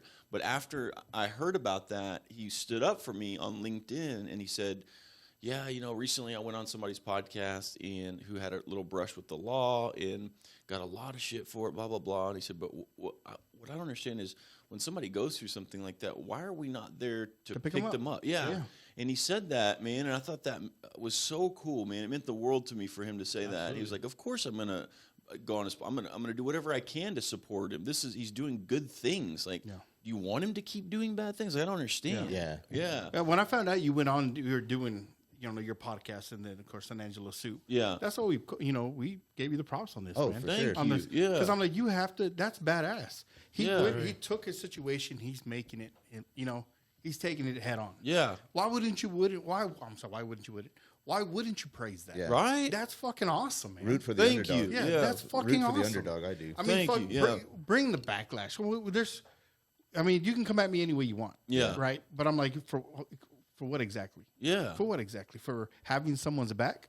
Exactly. You Right. know? I know. Yeah, Right. you want to have a problem. Your problem with him is your problem. It's not my problem. That's right. That's right. Well, I don't understand why you're going around, I guess preaching to whoever it is, whoever's reading your shit. Yeah. Why you got to take that, take that course to bring anybody down. Mm-hmm. Yeah. Never understood it. Never will understand. Yeah. Me neither. Yeah. I know they probably. It was a jumble of words there because I was trying to find it. You know what I mean? I was just like, I don't understand. No, what the fuck are you doing? What are you doing? What are you doing? Wait, well, what happened with your? Man, it was. I had a moment like that too. But you did? Yeah. Well, I went blank. I would literally blank. Like I walked through traffic. You did? Just not really That's thinking. how this felt, man. And it's just like how can I put it? Not an outer body experience. Like I was in my body, but it was just numb. Yeah. It was numb. Like autopilot, kind of. Yeah. And I had that, man. I was sitting there walking. I remember walking, and I'm like, I remember when I clicked out. Next thing you know, I click back in, and I'm home. And I'm like, the fuck? What was that? I'm on the other side of town. Mm-hmm. How did I click out and click back in? Like I went numb. Like Turn here, go this that way, go that. Yeah. Scary. And I'm like, oh man, what the fuck was that? And I remember I've had my dark thoughts, because I'm like, I lost everything, dude. But where did it come from? Just from everything, just from losing everything. I mean, basically, it felt like I was starting again, starting over. Yeah. Like I felt like a failure. Yeah. Mm-hmm. So that was a real hard one to fucking really come to terms with. I've never gone through it like that. I mean, I've gone through a lot of crazy shit. I mean, prison and everything. You been to prison, bro? Yeah, I went to prison for 2 years. No way. But yeah, like man, I would like to hear about that, dude. If you ever want to talk about it. I'll talk about it. But to touch on what you were talking about, like where it comes from, I feel like it's the mind trying to find a way out. Yeah. Because you're in a fucked up situation, so you're racking your mind a lot. You're trying to come up with thoughts. I'm like, man, what could I do to get out of this? Like, that's right. There's always this. Well, there's an easy way out. Mm-hmm. Yeah. Mm-hmm. I just overloaded my brain. Yeah. Yep. And I don't what that is. I mean, it's obviously a very ugly, evil thought. That's right. I do have some friends that have taken their own lives. Yeah. And it was surprising because I was like, what? Yeah. He seemed like he had it all together. Like I didn't, and I still don't understand it sometimes. Yeah, I'm good. You know what I mean? You better be good. Oh, But I have had. I mean, and one of them was one of our mutual friends too, and it was just like, what the fuck?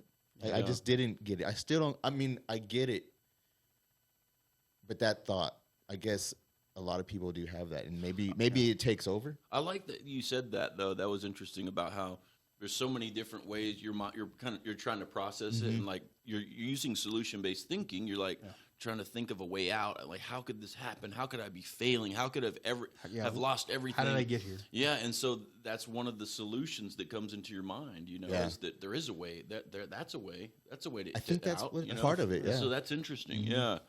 I mean, because I try to understand it, and that's my only solution to trying to, I guess, my understanding. Yeah. Of it. I'm sure it's deeper.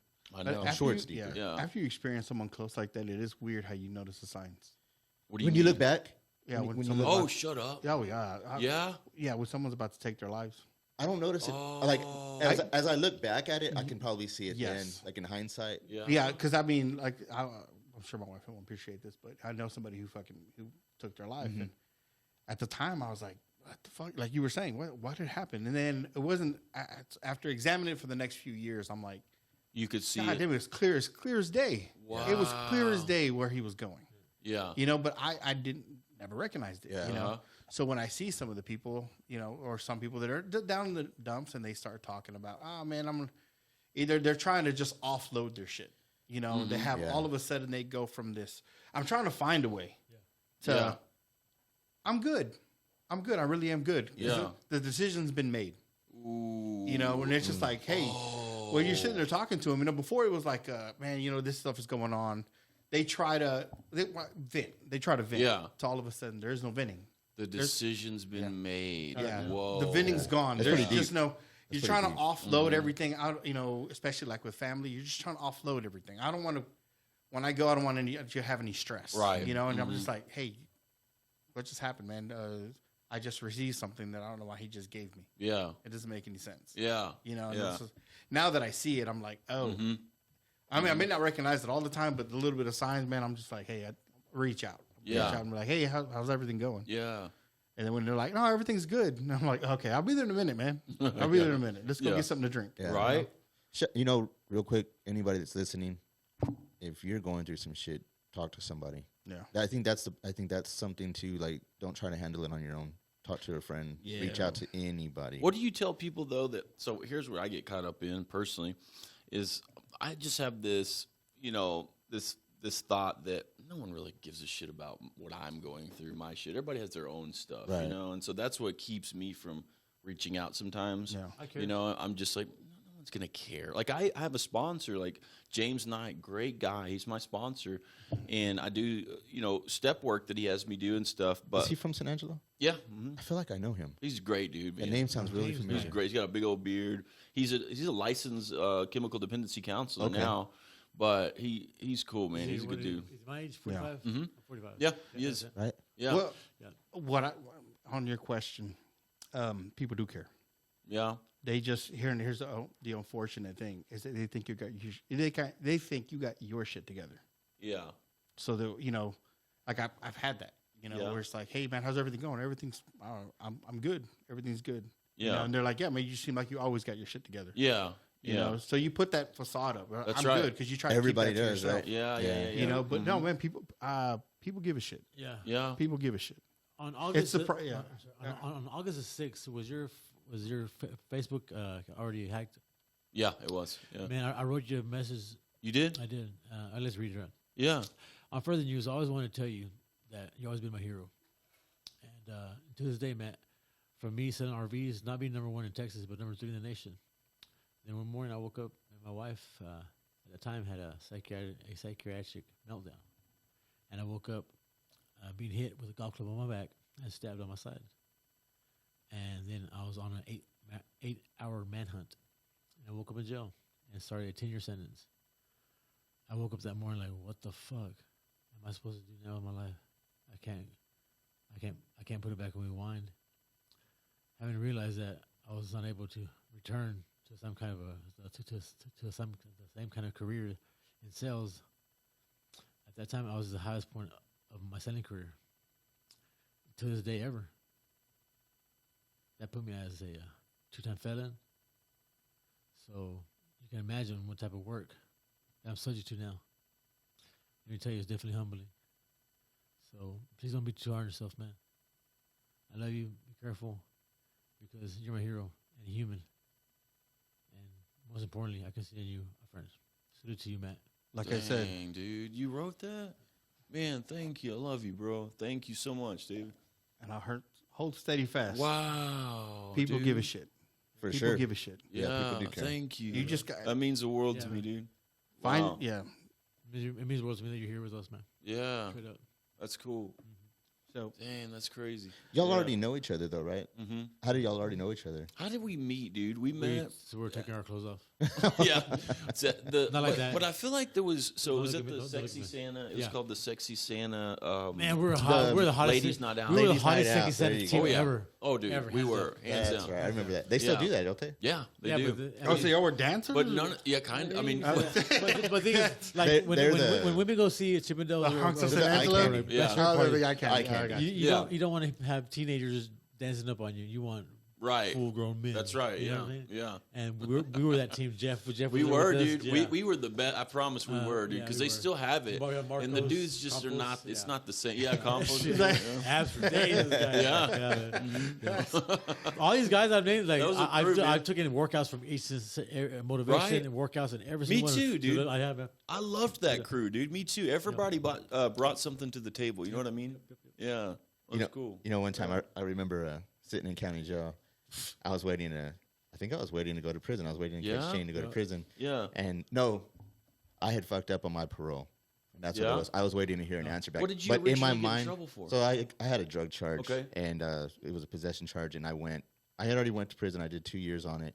And then I came back out and I got in trouble with the DWI. Okay. Okay. Which obviously that messed up my parole. Yep. So I had to go sit back in jail. And while I'm sitting there, I'm waiting to hear back an answer from parole. While at the same time, I didn't know I'm actually already kind of serving my time for that DWI. Yeah. So I've been sitting there this whole time, and I'm in my mind, I'm going back to prison. Yeah. You know, because I got a fucking DWI. They ain't gonna let me back out on the streets again. I'm gonna have to go finish the rest of this. Oh. David walks in. And at that, like I said, at that time, my mindset is already, I'm going back. So I'm doing push-ups. I'm working out like fucking crazy. And Running the jail while you're in there. I don't even realize it's David, right? I just think it's some random dude walking into our cell, and I'm just like, who's this guy? And shit, And he's all, hi, Ham, because that was my nickname was Ham. really? Short for Abraham. Yeah. Walks it off And then I was like, casual. oh, it's fucking David. I was like, what are you fucking doing? What are you doing here, man? Like, what are you doing? So, of course, we I've known him for so long. We get a big old bear hug, you know, and I'm like, come on, man, let's start working out. And he's like, Why? and he goes and lays right down in bed. I was You like, hey, did? bro. Yeah, man. Because, I mean, he's like, I just want to fucking go to just sleep. found- Yeah. I was like, God, yeah. But you were there for a couple of weeks, I think, Were right? you? Yeah, I was there like for 9 months or something. 9 Or was it 9 months? months? Oh, shit, okay. Is it that long? I didn't know 9 that. months. I was singing songs and stuff. For the very first time. Getting everybody all Breaking sick, everybody's all heart. sick and shit. Your girlfriend's at Graham's right now, and you're sitting here, Oh, dang. Believe me, she will call. Dang, But, that's crazy. When David left, again, I thought that was going to be the last time I saw him. How come? Because I thought I was going back. Oh, yeah. And, yeah. I was like, I probably won't see him for a long ass time. Mm-hmm. And then I think it was about a month after you got out, I got my answer back, and they put me back out on parole. And I was like, thank God. Wow. That was a blessing. And then I ran into him not too long after that, and he had this big old chain with a big cross on it. Yeah. We're at the strip club. No, we weren't. Were we? I don't know. Quinceañera. There you go. Well, he takes this thing off and he puts it around my neck and gives it to me. I still have it to this day. I was like, No dude, shit. I was trying to give it back to him. I was like, no, man, this is yours. And he wouldn't take it back. He was like, I thought I was never gonna see you again. That's pretty cool, Oh, dude. that was I'll cool. take it back right now if you want. Oh, I'm gonna go pawn that. You're like, hey, go about pawn that that thing chain. off, man. After the episode, hey, about that chain, though, bro. No, seriously, I'm gonna need it back. I need it back, though. Yeah, not my Dude, laughing. that's wild. I would have never thought you went to prison. That's so crazy. A lot of dude. people. You don't- never know. Dude. Never, yeah. Well, I don't carry myself that way. Oh no. Not at all. No. I mean, but, No. then again, I mean, to that Big, defense, big. the you now is not you. totally different Right, people. right. Oh, he's Austin, way- have you been? Two different people. I spent a night. Okay. Yeah. Yeah, I was young. This is the only time I've ever been in jail. Jail, yeah, I was county 15 jail. years old. Yeah. Doing Oh, wow. stupid County, shit. overnight county. overnight Yeah. county. But no, I've never even stepped foot in a jail. I just went Yeah. through a really weird time in my life. I can't explain it. Same here. Whoever that person was, I don't even recognize that guy. Yeah. Right. It just, I I'm can't. gang banging Abraham. It was just, Yeah. it was, Not a yeah, it was gangbanger, just but- bad news. Like if you heard my name, it was probably nothing bad followed after that. I mean, nothing good. I mean, Wow. yeah, my name, it How was old were nothing you? good. I was probably between the ages of like 18 to 26. Oh, yeah. You were just in that. 18 Yeah. and 26 You was were just just- a weird yeah. time. Just juggling pussy, man. Left and right. Babe, don't believe him, babe. He's full of shit. That's all I ever Full of heard shit. was bad shit. You know, not bad shit, but just like, hey, that's Abraham over there. He's Oh yeah. bad apple. Were y'all friends then? No, I'm married to his Oh, cousin. Married to my cousin. Oh really? Yeah. Yeah. I didn't know that. Okay. Yeah. But we didn't really conversate back then. Like No, he didn't know me. Like, and it's so weird that here we are now, like damn near best friends. You know what I mean? That It's is like- weird. Yeah. Crazy. Because at that time, I would talk Where more does to your that put brother. me at? Yes, Oh, yeah? that's You right. know? But we never really hung out, you know, me and Yeah. your brother. Yeah. We'd go to like family gatherings and stuff like that. And then, Yeah. of course, here comes Abraham bringing out. his Bad news. Bad news, Abraham. Bad news bears walked in the door. Another fight. They're like, yeah. We're like, hey, what's going on, Abraham? And he's just like, what's up, man? What's up, blood? That's so crazy. Yeah. Gang, gang. Yeah. Gang, No, and then Gucci man. yeah. Gucci. So yeah, we never really hung out, and then of course I've been married to your cousin for Long time now. Like that? Well, we got married in 2005, but we've been together Oh. since like 2000. Yeah. Was there? I want to know though. Was there a moment for you that, or maybe like a course of a few months or whenever, like something you can point to where you change? You noticed that, like you're like, I'm tired of living this way. You know, or did it just like slowly happen? I had it happen to me twice. I had it happen to me while I was in prison. Yeah. You know, of course, you got nothing but time to sit there Yeah. and think and contemplate on your bullshit, which is the whole point that they lock you That's away, right. so that way you have time to realize some shit. Yeah. It was my daughter. Her living situation with her mom had changed, and so she ended up living with my mom. And it was my mom was like, oh, it was like an all of a sudden thing. So they were kind of like the two grandmas were helping each other out, and I was like, this is a fucked up situation. Like, what am I doing? I Yeah. have a freaking daughter, and I'm sitting here in prison, Yep. and my daughter's out there being juggled between the grandparents. Right. This is bullshit. Oh, okay. I need to get out and get my shit together. Wake up call. Yes. Yeah. I had no idea what I was going to do when I got out because I was like, I need to figure out once I get out how to make, I need to be able to make the money to get back on my feet so I can take care of my Right. daughter. I'm coming out with zero, no car, no house, no clothes. Yep. Did Nothing. you have a plan? Funny enough, a friend of mine from San Angelo that was there in prison with me. You know, you're in prison with people from everywhere. Yeah. But this guy just happened to be from San Angelo. We weren't even friends till we met in prison. He worked in the oil field on the drilling rigs. So that's all he wanted to talk about, which is if you've ever met two people from the oil field, that's all they want Forget to talk about about. it, The yeah. rigs. It's Really? like, We're friends. Oh, yeah. We're already friends. There's this, there's that, there's that, faster yeah. than you. So Yeah. we get to talking about it, and I'm like, well, tell me about the oil field, because my idea of the oil field was you had to be some 6'2", Yeah. you know, You're bodybuilder slinging guy. pipe and- Yeah, yeah. and he told me, fuck no. He was like, you just have to have your head on right. He Yeah. was like, and you've got your head on right. You know how Yeah. to think for yourself. And he Yeah. was like, that's really what it's about. That's true. Yeah. And so then he starts explaining to me, like, I draw the rig out because he tells me what it is, so I draw it for him. And then he starts explaining to me like all the different, you know, elements of it. This does this. Dude, that's cool. Yeah. My So brother then, did that too, man. He drew the whole freaking Yeah. Yeah. all location. so, He drew it. so I'm sitting here drawing it, and so when I get out, I have a full idea of what has to get done, but I can't get on with nobody. When I finally get out, like nobody Yeah. wanted to hire me because at that time experience. it was about no experience and it was about who you know. Oh, And yeah. I didn't know nobody, and I'm going into Patterson's office here in San Angelo every morning Yeah. and putting my name on the hire list. Because that's what it was. Yeah. You just put your name on the hire list with your phone number, Yep. and if a rig is shorthanded, they'll call you. It felt like my name was always dropped to the bottom all the time, and I actually come to find out later on, it was. It was. Yeah, it was. Dude. So, I was a relief hand for messed 6 up. years, man. yeah. Were you? I was like Tom Brady, Dang. Like Tom Brady. special reserve. you know. Yeah. So That how'd guy. you get on? So, funny enough, a friend of mine from the streets, his camera just went off. A friend of mine from the streets, I run into him at Fast Eddie's. I'm there playing pool, and he walks in, and is this black dude, and he just passed away last year. Yeah, Who? Jeremy Johnson. Yep. Everybody knows him as Trip. Trip, Rough Rider. Yeah. Good dude, man. Yeah. Good. So good fucking dude. Good yeah, he people. just passed away last year, and so I run into him at Fast Eddie's, and he walks in. And I mean, he's big pimping, bro. He's got this jacket literally, like, on. I mean, pimping. yeah, like really. And I'm like, the hat, the feather. I was like, look at you. I tell him, look at you. And he was like, what? Ham, what are you doing? I haven't seen you since, I don't remember how many years it had been since we've seen each other. I'm like, Yeah. what are you doing now? He was like, I'm a driller over here, at Patterson. Oh. And I was like, you're a driller. I was like, no shit. And at the time, and it's still kind of like this, at the time, the oil field was real racist. It was very almost unheard of. Because you look like you're human trafficking pimping. Yeah, to have a black It was guy. it was as a very driller. unheard of that there was a black guy driller. Yeah. You know, it was just the way the oil field, the culture was really fucked up back Yeah. then. It's changed. It's not like that no more. Okay. Yeah. And so I was like, well, what's up, man? I've been trying to get on for like going on like 2 months now. Yeah. And he was like, no shit, you really want to do this? I was like, hell yeah, this is gonna change my life. This is what I've been Yeah. trying to do. That was your plan. Yeah, and he was like, call the Odessa office tomorrow. He was like, give him my name, my phone number, and as soon as you do, call me. And I was like, okay. So I did. So I gave them my information. I gave them his name and phone number, and then I called him. Then I guess he calls the office, sets everything up. I go in for a drug test, the whole thing. I'm out there in 2 days working Yeah. after meeting him. Yeah.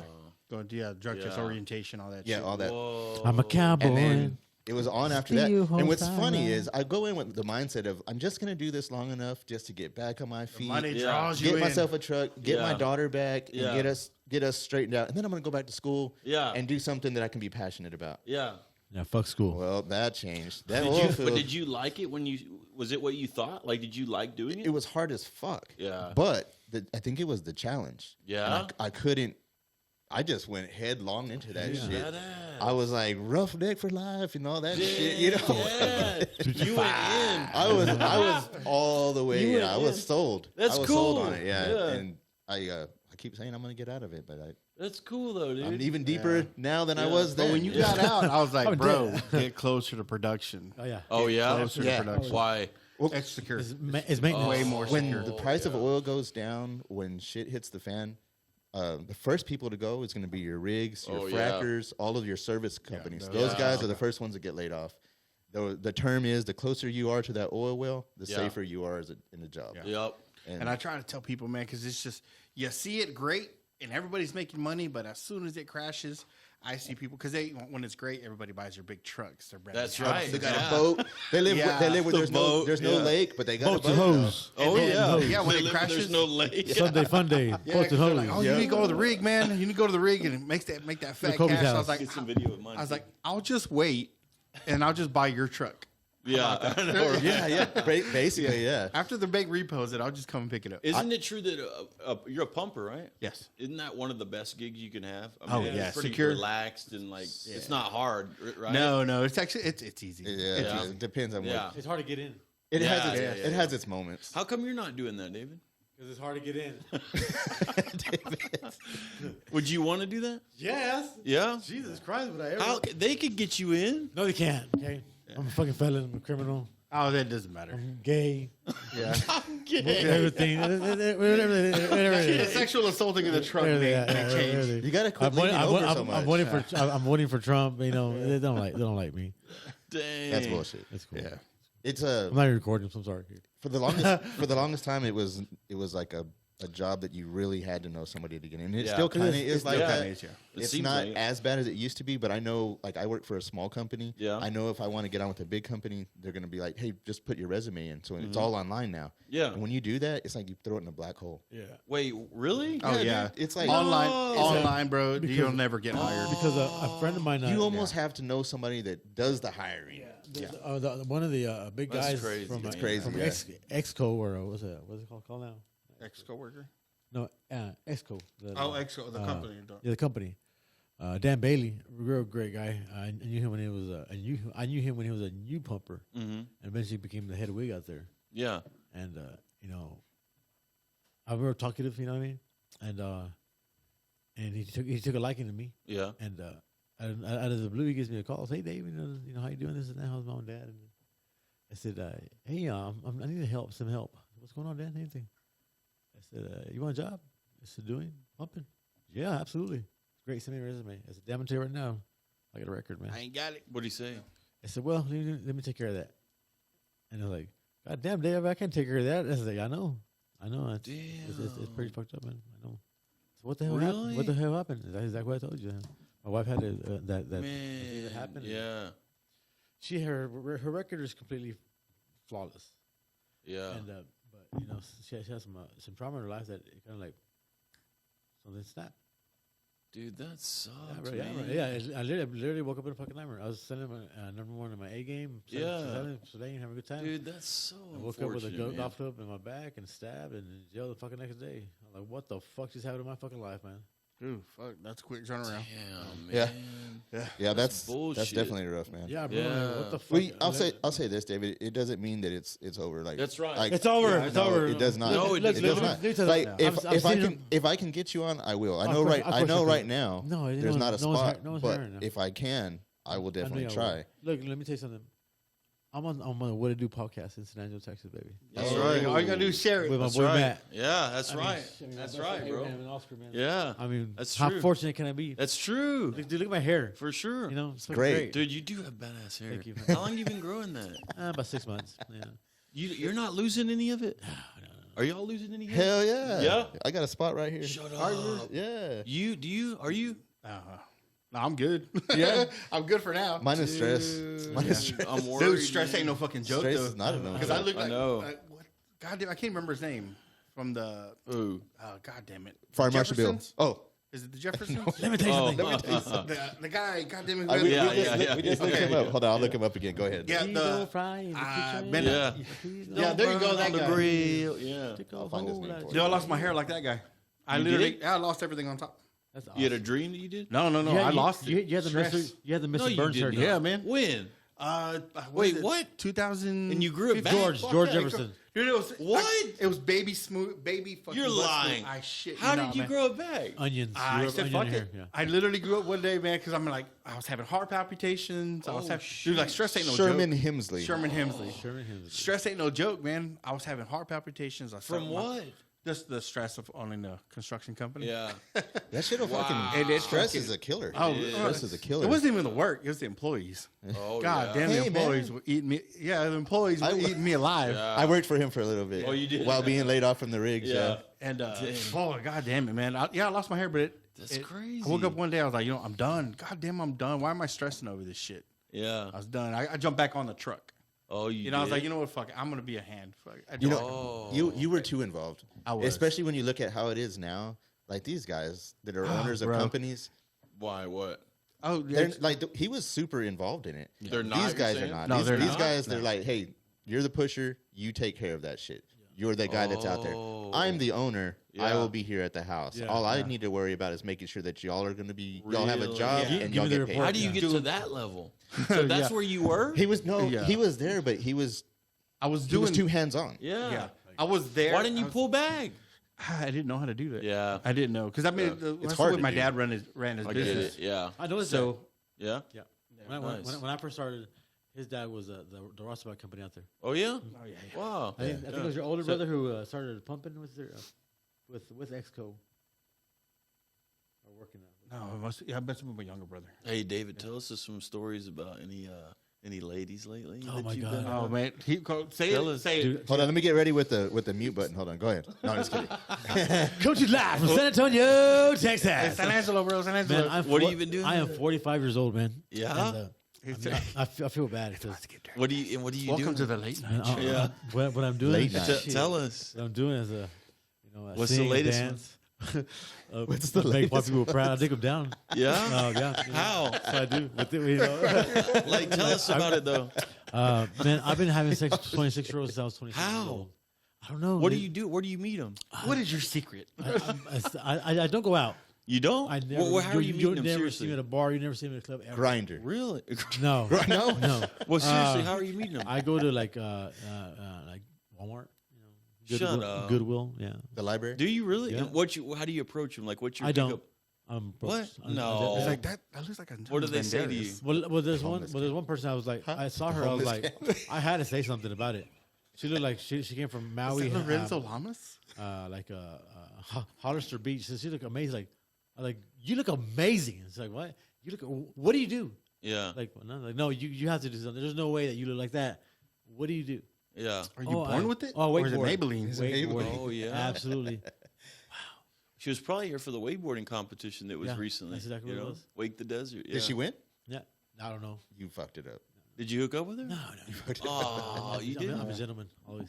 A gentleman never kisses tells. Oh. She couldn't There's win. one time She I couldn't was- walk. Except for that one time. That one time. That was different. Couldn't walk. I wasn't gay. Her legs were I wasn't noodles. gay. I was That's why drunk. she couldn't get on the board. But But you don't use any dating apps like Bumble or nothing like that?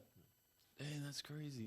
All right. I'm You don't need to when you have when- hair like when that. I Look at- guess. For me, Yeah. like Looks like Mufasa. He just shakes his head. like for me, in social media, Yeah. that involves me sending dick pics and receiving dick pics. I mean, it's Receiving the first them? day. Whoa. The first day you see them, they're already sending you picture of the vagina and their titties. Like Jesus Christ, you know? Who did that? A lot of them. Wait, what? Yeah. The first day you see them? What do you mean?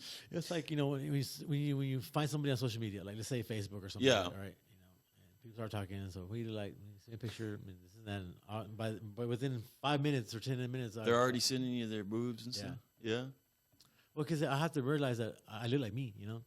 And Oh my god. yeah, I love the confidence. I know that sounds weird, but I mean, I've been the pretty girl in the It's about as classroom. real as it gets right Yeah, there. I've been the pretty girl in the classroom for a long time. I mean, people think that my DMs are just filled up with numbers. They're not.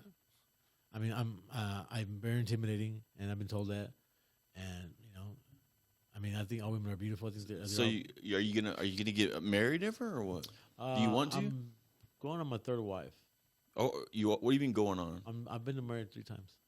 But going on like No, I'm a third ex-wife already. Oh, okay. So you've had. I'm a sucker for love, man. I want Yeah. attention. I had some issues when I was a child. And See, but I think the problem is they're trying to tame a stallion, and that's how Yeah. they can't be happy. that's right, can't. Yeah. That's true. And it's I That's mean, true. something happened to me when I was a child.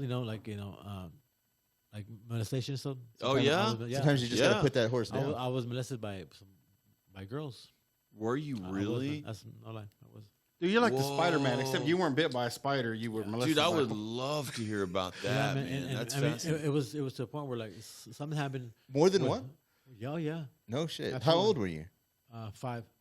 Dang. Oh, fuck. Holy shit. I was eating pussy and ass when I was 5 years old, bro.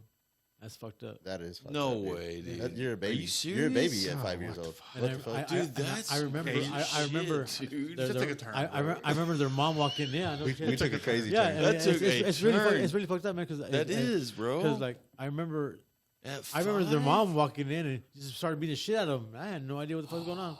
I thought they broke something or something. I don't Yeah. fucking know. You thought it was just normal. Yeah. And then I kind of like years passed, whatever, and then something happens. It's crazy. My Yeah. sister, and she said something else, and people was like, "Did she really say that? Is it true?" Yeah. And then a year go by, I talked to my other cousin, and she was like, "Hey, did you hear about what happened?" She was like, "Yeah, I heard about that." I said, "What do you think? You believe her?" I said, "I do believe her." I said, "Really? Why is that?" Because it happened to me. I was like, "What?" Yeah, David. It took me 31 years to finally realize in counseling therapists that Yeah. that what happened. And all I want to tell you is, David, is that I'm sorry. Damn. I was like, and I just remember everything opened up. Closed doors just opened up. Wait, what do you New mean? It all memories. came back? Yeah, Are you yeah, serious? Yeah. he was Child, victimized. all these childhood memories came Yeah. right back to me. Oh my God, these people touched me. that realization is like, oh, that wasn't normal. That's scary, man. Yeah, To because think at about 5 years that. old, you don't understand. No, No, you I don't. don't. Yeah. You don't I understand don't. any of that. Uh-uh. You shouldn't. You're not supposed to. You're still a No. baby. That's wild, dude. Oh, yeah. I'm sorry that you went through that, I man. know. Yeah. dude, Really. that I is- mean, I'm sorry that That's happened. crazy. I'm sorry for what happened to them. Damn. That's yeah. What happened to them? Hurt people hurt people. You know what Yeah. I'm saying? Yeah. So I'm like, God. I mean, that's why I'm like, my girls, I'm so protective over them. Yeah. You know, Damn. Maybe that's why wild. Yeah. people see me as an attention whore. Yeah, I am. Yeah. I have very low self He confidence. comes from somewhere deep. Yeah. I get that. I have very Yeah. low self confidence.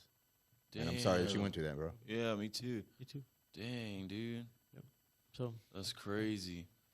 next time I'll make fun of me, Ham. There you go. There you go. No. You're the dick for doing it. Isn't it, it's such a double-edged sword. It is, man. You know what I mean? Because everybody, see, we were just fucking around until you said you were 5 years old. Yeah. But everybody just looks at it like, oh, you were a guy that got molested. Right. Come on, Yeah. you I know. was 5 years Until old. you said you were 5 years old, Right. and it was like, Yeah. oh shit. Yeah, I was Like 5 that's, years You know what I mean? That's a little Five. child. It's Yeah. crazy how like you hear of like these guys that are they were like like 11 or 12. 16, Right. And then they're in like high school, and their teacher they hook up with their Exactly. teacher. Everybody's yeah. like, oh yeah, there fist you go. bump 'em, yeah. But Yeah. if it's the other way around, if it's a female that hooks Yeah. up with her Oh, teacher, yeah. like what the fuck? You know what I Yeah. mean? Like, Oh, yeah. you know, I it's gotta such a never about double that edged shit. sword. it is. Oh, Damn, yeah.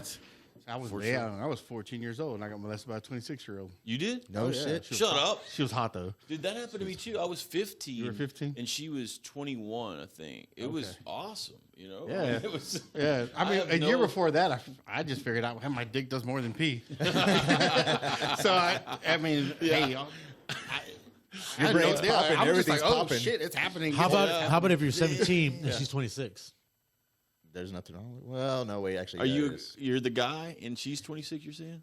Yes. For you I'm as a 17 and guy? they're 26. I feel like at that point, as I a feel guy, like- you don't see it as like you see it like as an accomplishment. For I think, sure. right? Yeah, for sure. Yeah. She's just like, I remember yeah. my Edison teacher, Can you rape the willing? Coach Andrews.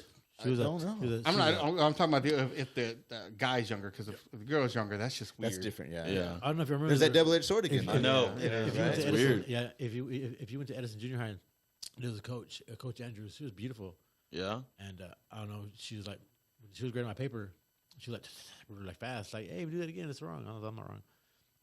I said, "You're wrong. I'm telling you, you're wrong." And she reaches over, grabs me by the cheeks, and kisses me on the mouth. What? Your I was teacher? like, I'm not wrong. I was like, okay. I had a couple teachers I wish would Edison Junior High Coach Andrews, Wow. redheaded, freckles. Wait. Damn. Wait. Yeah. Edison Junior High. Yeah. I didn't go to Edison. Where'd so you go? I went to Lincoln. Oh, you did? Yeah, and then went to Lee. Yeah. You went to Lee. Yeah. I went to Lincoln and Grape Creek, and then Oh. yeah, because then I grew up on 17th Street, and then Yeah. when I was at Lincoln, my parents decided to move to Grape Creek, so then I had to go to my 8th grade year in Grape Creek. How was that? It was weird. Was it? It was weird coming from growing up on I bet it East was. 17th Street and then moving to I bet Grape it Creek, was. You know, in the Country. Like, Country, yeah. Hey. Yeah. I bet How, it was. how about Toby Davis? I'm sorry, Toby Davis, and Mrs. Torres on Central. Who? Toby Davis was like Zach Morris All-Star Who was? Toby When? Davis? When? in Central, What year? 98. Okay. Yeah. Yeah, you're way older than I am. Senior, Golden Boy football. Yeah. Miss Torres, Spanish teacher. Wow. What happened? What about it? Oh yeah, they went. What about it? You can't just get us going like that. He smashed that. He smashed. He Miss Torres. did? He smashed. He sure did. No. I thought you were gonna Yes. give How do you details. know? It's hot. The whole fucking everybody knew. Jackie Simmons. Everybody you're knew? still. If you ever listen to this, Yeah. she She was hot. yeah, my English like teacher, bro. You know what that reminded me of? She was hot. That reminded me of that Veronica Vaughn is one hot piece of ace. And he's like, you don't know that. And he's like, no, but I knew a guy who said that Veronica Vaughn. Toby Davis. I'm Billy Madison. AKA, Billy Madison. AKA the legend. All right, the legend. Everybody, Where is he now? he looks the same, bro. He still, does? Still in the gym, still fucking great. He's still killing it? Still killing it, man. No. Dude, I think it's I see these ones Family happening here Man now. lately, bro. Where there's like these hot chicks, and I'm like, and they're getting arrested left and right, and I'm like, Jesus Christ! What do you mean? Getting wrestled? Oh, arrested Arrested. the Yeah, teachers yeah. that are sleeping with Yeah. their sons. Oh yeah. And I'm like, man, when I was in fucking high school, Where were these half of them teachers were at? fucking ugly. No, I know. I was like, it's dude, crazy. I think. Yeah. I think when I was 16, and then with Nancy, whatever her name is, she was like 25, 26. I feel like I'm like cut a And lot of Yeah. this then out. when I was He 20, didn't just don't say no last names. Just yeah. Then Oh, when I yeah. was, then when I was 26, I was right before I went to Hawaii. I met this girl named Cindy. I fucked up. I should have never left Hawaii. She was wow. What were you doing in Hawaii? His Hawaii story was This pretty girl, crazy. this girl said that this baby was mine. Oh, yeah? So here you am doing the old typical Mexican thing and drop out and go over there and What's the first episode we work. had him on? you have a baby, go El start working. Animal. I'll look it up for you real quick. So I quit school, man, You did? over Yeah. this lie. Wow. No joke. Mhm. To go take care of your baby in Hawaii? I kind of find out when I come down. Wow. When I come down later on, she calls me and says that because my brother was going up there to Schofield. He was in the army. Uh-huh. So like, cool, man. I got family down, but I had to come down to San Angelo to take care of some business because it was getting out of hand out here. So I came down here to take care of business, and then kind of find out, he was with my baby's mother. Episode 28. And then kind of find out when my test results came back, the baby was not mine. If anybody want to listen to the story of David in Hawaii, episode 28. Yeah. Yeah, it's El Animal. But then I'll I check don't it know. out. I don't know if it was He was gets it deep with it. Yeah. was it that one or was it the choke chicken one? Because the second one was episode I have so 37. many stories. Okay, so either 28 or 37. Right. Yeah. Because he gets into a good story where he moved to Hawaii and he was with, what was his name? The guy who was selling the yeah. drugs? Oh, yeah? Uncle Joe. Uncle Joe. Shut up. Oh, I tell you. Shut up. When I first, Oh, I want to hear that he one. first told that story, I'm like, yo, what the What? fuck? I want to hear that. Cool. Yeah. Yeah, All man. right, I'll Listen check to that it. out. It's Yeah. mind blowing. Like this guy comes with so many stories. I'm just Yeah. like, Yeah. Well, I'll tell you one story. There's one time where it was Uncle Joe's, his brothers came down from the Big Island. It was a small charter plane, like, and they landed. This thing was held on with fucking duct tape, Yeah. and he pulled out this marijuana that just smells so fucking amazing. To this day, I never seen something like that. Wow. They call it Samoan killer. Anyways, a couple days passed by. Anyways, they invited me to go fishing. So I'm like, hell yeah, I go fishing. They're like, you sure you want to go fishing, bro? I was like, yeah. I like the So way he says that. here I am. I'm thinking about I'm going in a ship or something like a boat. Dude, we're going to a fucking little canoe, like, yeah. we're like past 100 miles out, man. I don't see Hawaii no more. Yeah. And being on a little banana like that boat is not worthy to be out there. Right. You know what I mean? Yeah. And so I'm just like, Big old this waves. one, and I'm fucking terrified. Yeah. A lot of water down there, man. That's true. Yeah. And so, okay, man, we better be right back. You just down like, what the fuck? Is, hey, I'll be right back too. Oh, they go into the water. Yeah, they have their What? they have their stuff. Oh, they did? Their Snorkel. Scuba. Yeah. they're free diving. Oh. With spear and goggle. That's it. Yeah. And I was like, Fucking David's alone. I'm like, yeah, but like, and He's it's just just, out there it is, like, oh yeah, yeah. What are they going to David. do? It's just there, and then all of a sudden, Pino comes up. No, Pino's brother comes up. He's like, I'm sorry, bro. I forgot to put the flag. Make sure you don't get pull over. You know, you got to put a little dive. Okay, flag, yeah. you know? And so, sorry. And then then all of a sudden, Pino's brother comes up. Bro, we need your help. We need your help. We need your help. I was like, what the fuck? Put your gear on. Hurry up. So here I put my gear on. Boop. I never been in that type of deep of ocean before. Pino was an incredible. He looks like you, just incredible, massive a man. Wow. He's swimming. That's a compliment. He's swimming, bro. He's pulling a fucking tuna while he's fucking in the fucking mid of the water. He's pulling Holy a shit. fucking tuna in. That's how powerful. A full-size tuna? A full-size tuna. Holy Talks to hell. me right? Bullshit. No. He was fucking pulling a tuna like this as he's swimming. I'm looking at him, run at him, and then he goes. Oh, shit. Shark. Dang. Eyeball. A fucking eyeball. This fucking huge. That's right, Bobby. A fucking whale shark, bro. A whale shark. No way, really? God damn. An eyeball that big? As a fucking it changed my religious beliefs. Huh? It changed my religious beliefs. Yeah. Mhm. An eyeball that big? So it's like a car? An eyeball like the size of a car? Like a bus. Yeah. Holy shit. So- a bus? I like No. the eyeball would be like the window. A big- That's big as fuck. Yeah. What? That's about The eyeball? 8 foot across probably. Dude. So he let go of the tuna to tell you there's a fucking whale shark. they live there all their life. They never seen some shit like that. Not that Really? not that case. Dang. Because yeah, the first day I got to Hawaii, I drowned. I died. First day, What? 2 hours in. Here I am surfing on Corpus Christi. Here I am going to Makaha, Yokes, Nava Beach. Yeah. Point Break, fucking go to Makaha, bro. Like it's big waves, Yeah. ground shakers. You should have been in Point Break. I know. and Yeah. from this to Part this, of so the war kids, what are they like the called? water over there, like like not I wouldn't say no short tube, but not Waikiki, but like it's called Yokes or stay away from, if you're there, stay away from the west side. It's not for you. Just stay Really? west towards, yeah. Yeah. And where the beaches over there, it's all sand. Yeah. So when you're swimming to the land and from the ocean, you have to swim all the way to where you're to the sand. Yeah. You just can't like stand up and start walking towards this. You got to swim till you're crawling out. Yeah. It's all sand. It's called a sand bridge. A Yeah. feeding ground. Dang. Yeah. So it was a trip. So when that wave comes in, it just breaks that sand up and it just it's pulls you right back in. Yes. Ooh. Oh, okay. Yeah. So Yeah. one day, so Uncle Joe came down with Simone Kid and his brothers, and so the day before, it's like, if you smoke this, you smoke at nighttime and you go to bed. I'm like, bitch, I'm gonna wake up early in the morning, pack a backpack, go to the beach, and have a good old day. So here I am. I start walking to the beach, Yokes, and then I see some dudes fucking surfing. Like, oh shit, look, that's fucking badass. So anyway, I ignore him. I keep walking towards the beach, and I make it like a little tent. So here I'm looking at High Time magazines and shit. Got my bong out, fucking blanket, little HUD hat and shit. Yeah. I take a couple puffs from the bong. I get up like, holy shit.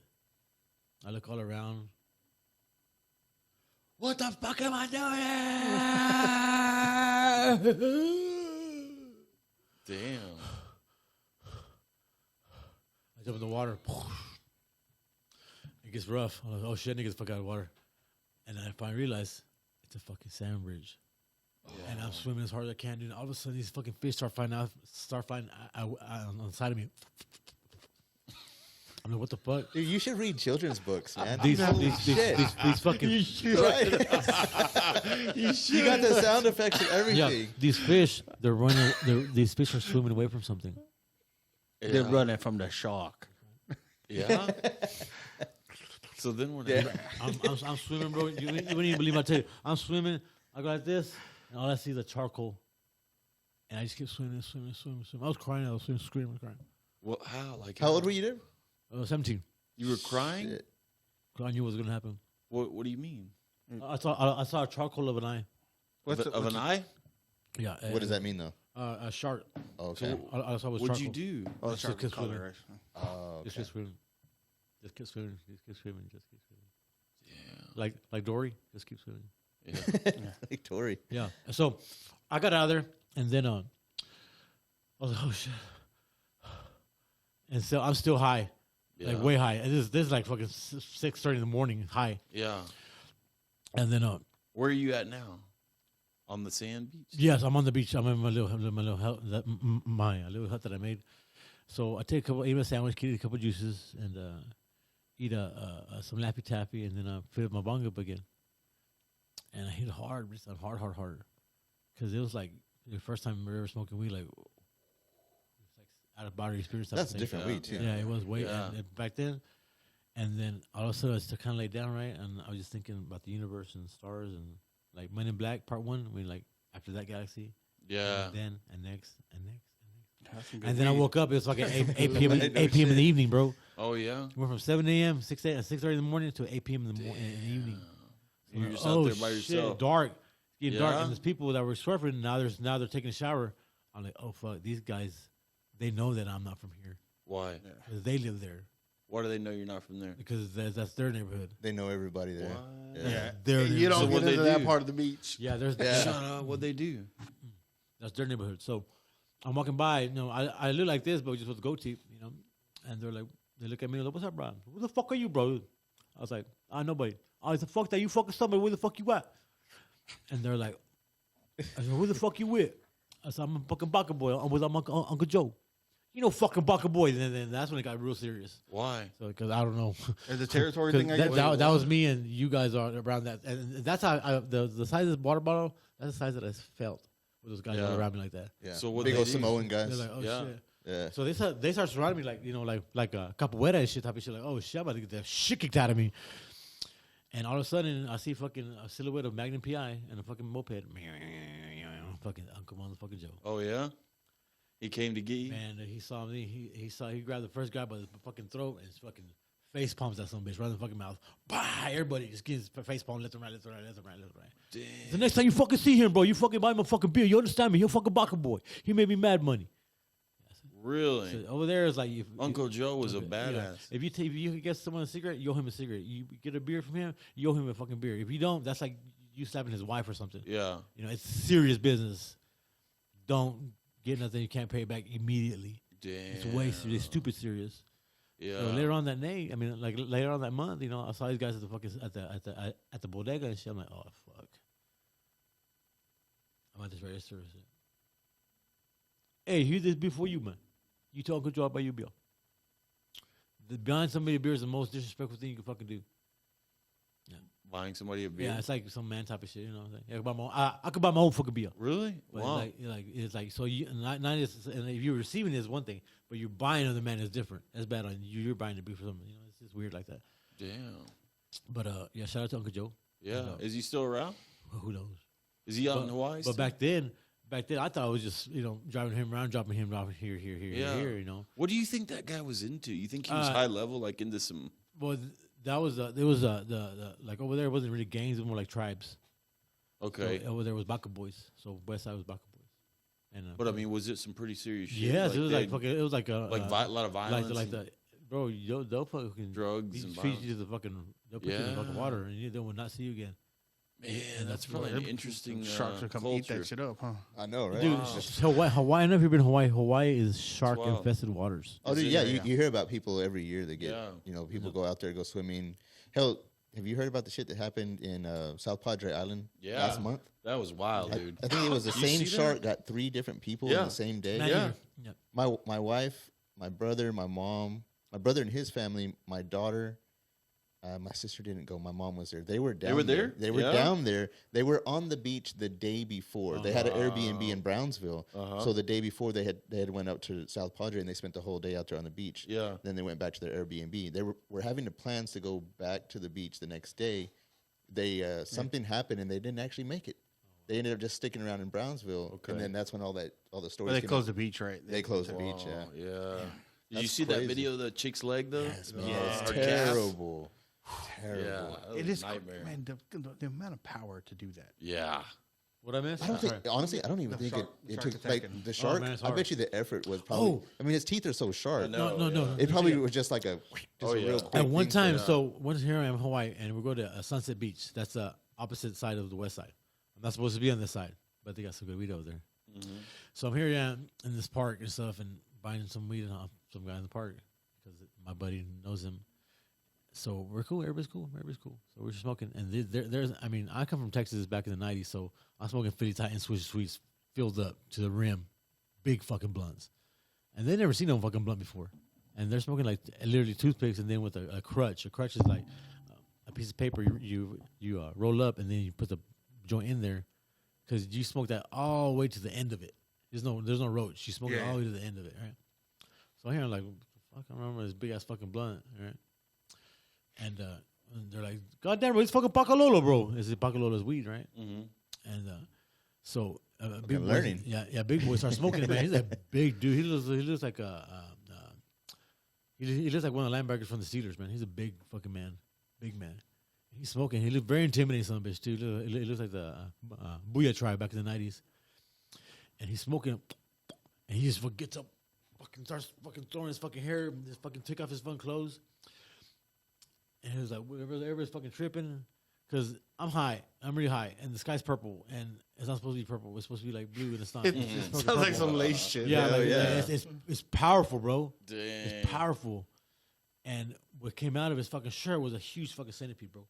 What? Fucking orange, black, yellow, fucking with hair and shit. Dude, it was centipedes fucking are- medieval, bro. Oh, This they're thing looked sick, like dude. it looked They're nasty. like Yeah. a carpenter's ruler, bro. It was thick and ugly. And Yeah. I've never seen something like that. But the thing is, over there, those things fall from the trees, and Oh, they will not. dude, You centipedes do not feel them on you, bro. Yeah. When they land, they'll God, come. no. When they land on you, you do not feel them. Have you ever seen them sting somebody? Dude, No, and I asked them like, it what do they wraps do? up around them. Oh, yeah. And actually, it's not a stinger. It bites you because it has two Yeah. pinchers, but they got venom. it bites you, and all they yeah. all of this That's grab crazy. you, and then I told them like, "What the fuck is that, bro? That's a fucking centipede, bro. Get the fuck away, and it came at them. Yeah, They're very aggressive. yeah.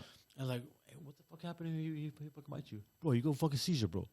Dang. You go seizure. I heard that they you are go very seizure. You lock venomous, up right yeah. there. He said you have a seizure and you lock up right there. You lock up. Right there. Dang. I was like, what the fuck? So, and then I heard this story about, I said, yeah, bro. I was like, and they're like, so where do you live at? So I said, I live in Waianae. You fucking live in Waianae, bro. They're like, damn, why, bro? Even people who live there are like, yeah, you live in fucking Waianae. Mm-hmm. Yeah. So Waianae, is that a village? Is that a neighborhood? or Hood. what? Yeah. Neighborhood? Okay. That's hood. That's some hood shit Okay. right there. Hood, huh? Damn. Waianae, people who live in Waianae, stay in Waianae. I want to go, man, to Hawaii. Yeah, I do too. It's pretty cool, Yeah. man. Yeah. Uh, I'm gonna say Uncle Joe. Shit. Yeah, no, Stay- shit. Yeah. Uncle Joe. Yeah, and then Call him. Call them. Can you get a hold of him? man, I would love to, but I think he probably got murdered. You probably got I wouldn't doubt it, man. I Damn. wouldn't. So I was dropping off packages, going here, dropping them off here. Packages so, of what? Weed? So yeah, I thought so. Or So like, what? in my 5th month there, and I know the fucking island. I know everybody. I know pickup points and drop off points. So I'm like, hell yeah, Whoa. fucking, I love Hawaii. That's cool. It's awesome. And then Uncle Joe told me, no, Nathan, he was in Los Angeles not so long ago playing guitar. He told me that at that time that, hey, you live on the fucking west side, bro. I said, yeah, why not? I said, yeah, bro. You probably right there with the mountains. I said, yeah, bro. Like he said, yeah, I live right there, right here, bro. There's fucking weed in that fucking thing, bro. There's weed in the fucking mountains, bro. In the mountains. In the There's mountains. Pacalolo in the fucking mountains. Yeah, I would open my window. There's a fucking green fucking mountain. It goes all the way up. Like, wow. On the other side of that mountain is North Shore. You can't go this side. Oh, okay. It's cut off, but you gotta go all the way around the island. Or your military, you go right here, 5-minute drive. It's called HQ. No, H3. I'm sorry, and you drive right there. But it's huge mountain, and they're like, so fucking. I got this harebrained idea. I'm gonna go find me some motherfucking marijuana. Like in the mountain?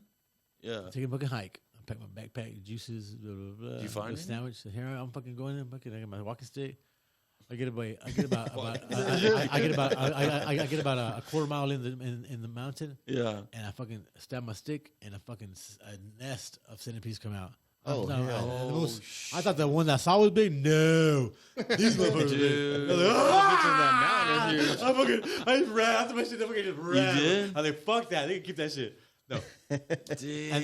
and I'm not even worried about the fucking booby traps, bro. This is just that bug. Those centipedes. Oof, That is fucking crazy, idiot, Yeah, bro. centipedes are disgusting. Did booby traps to get up to the mountain? Oh yeah, bro. Oh, Fucking fuck, like, okay. I'm talking about like people trying to keep you out of getting to the guerrilla VR. warfare type of shit. Yeah, Yeah. like a Fuck. let's call it apocalypto type of shit. Yeah. Guerrilla warfare. Okay. Well, shit, that's a good fucking okay. Yeah, but That took a- it's on the twist. That was man. took a turn there. Yeah, I got so many fucking. Oh my god! I know. so- I like so listening many to him, stories. bro. You know what? I'm gonna start a podcast just for you. No, I know. I would like to just listen to his stories, Oh, thank bro. you, thank you. They're The kinda animal interesting. animal I report. call it. Yeah. I would call it visiting Dave. You know? No, it would be entertaining, dude. It would. Yeah. Dude, But you when you gotta tell do more stories, sound effects and Yes, shit. you got the I sound love that. effects. Yeah. Holy shit. It makes it fun, dude. Read like, children's like the stories. fish and shit. I like to Dude, hear I that. remember one time, me and my buddy Michael, right, and we're at Erica's house. Dude, let me tell you a story about me getting. Let me tell you a story about me go getting milk. Okay? Want to hear it? Here we go. No, I know. On a okay, serious okay. note, I know. Thank you, man. Thank you so much, Dude, thank you, bro. You're a blessing. I'm Thank so you. happy You you're are, here. man. You're a good friend, David. Thank you. Likewise, Yeah. sir. Likewise. Keep looking Yeah. sexy. Keep doing Thank you man. for coming on. Of man. course. I just wanted to say We to you guys, appreciate it. too, that, man, I really admire everything that y'all are doing. appreciate it. Leading Thank you, the man. way with this. And I like what y'all said. I heard what y'all said about me when you were talking with Matt, and that meant the world to me, and I told y'all that. It really did for y'all to stand up for me like that publicly. And I like that you were talking about us having a podcast community, you know, where we support each Oh, other. Yes. definitely, yes. Man, I love that, dude. I'll do anything and everything to always support y'all. Hey, by the way, do y'all want to come on next week? Sure. Absolutely. Yeah. Sure. Say Can you less. too? Yeah, man. All right, let's do Sure, it. yes, yeah. This will be great. Okay. So, well, I'll get with you on the details. But do y'all want to do would Monday or Tuesday work better? What did we say? Monday? Monday just Okay. depends on the time. Can If it's y'all- in the afternoon or it's in the evening. Is evening better? Or are y'all able to do afternoon, like a 4 or 5 p.m. or do Oh, y'all I can't. It'd have to Okay. be after 5. Okay, Yeah. like could you do like 6? I could probably do 6, yeah. Yeah. Okay, I'll get with y'all. Probably what's today? Today is Wednesday. Wednesday. What did it do Wednesday? Friday. Oh yeah. Friday, I'll let y'all know for sure on the time. But Okay. let's plan on Monday for sure. Shit. That'll Hell work. yeah. I'm down. Yes. It's That'll gonna be work. great. You That'll can be catch us fun. on the Yeah. Matt Couture? Couture. Matt Yeah. Couture report? Yeah, dude. It's gonna be fun. I'm gonna look so nice. Yeah. I can David's- what to wear, what to wear, what to wear. Dude, it'll be hilarious. It'll be cool because we'll pick back up. A yellow where we left tuxedo. off. Yeah. Yeah, no, that'll work for me, sure. man. Cool. That's cool. All right, let's do it. Yeah, thanks again, Matt, for coming Thank on. you. And Thank you all very right, man. much. You guys want to you check us out on Spotify? Check us out wherever you can. Check out Matt Matt, Report. do you want to plug in your stuff? Yes, please. Yeah, sure. If Where you, can if everybody you wanna, find you? you can find me on Facebook, the MATT CUTRER Report. YouTube is the best place. The MATT CUTRER Report on there. TikTok, basically all the platforms. The MATT CUTRER Report. Can you spell it? Yeah, so it's the Matt and Couture is CUTRER Report, and the biggest thing is subscribers on YouTube. That's the best way to help and support us. So yeah, Well, you hear it, guys. Cool. Go Yep. like, support, yeah, and subscribe. yeah. Subscribe. Thank you guys Cool. for having Yep. me. Thank you you. again, Yeah. Matt. Like I tell all Animal. my guests, Sure. give us a what to do. What it do? What it do, baby. Yeah, what Bye, it guys. do, baby? Cool, All right. y'all. I'll do it Monday. Sure. Monday. All right, I'm down.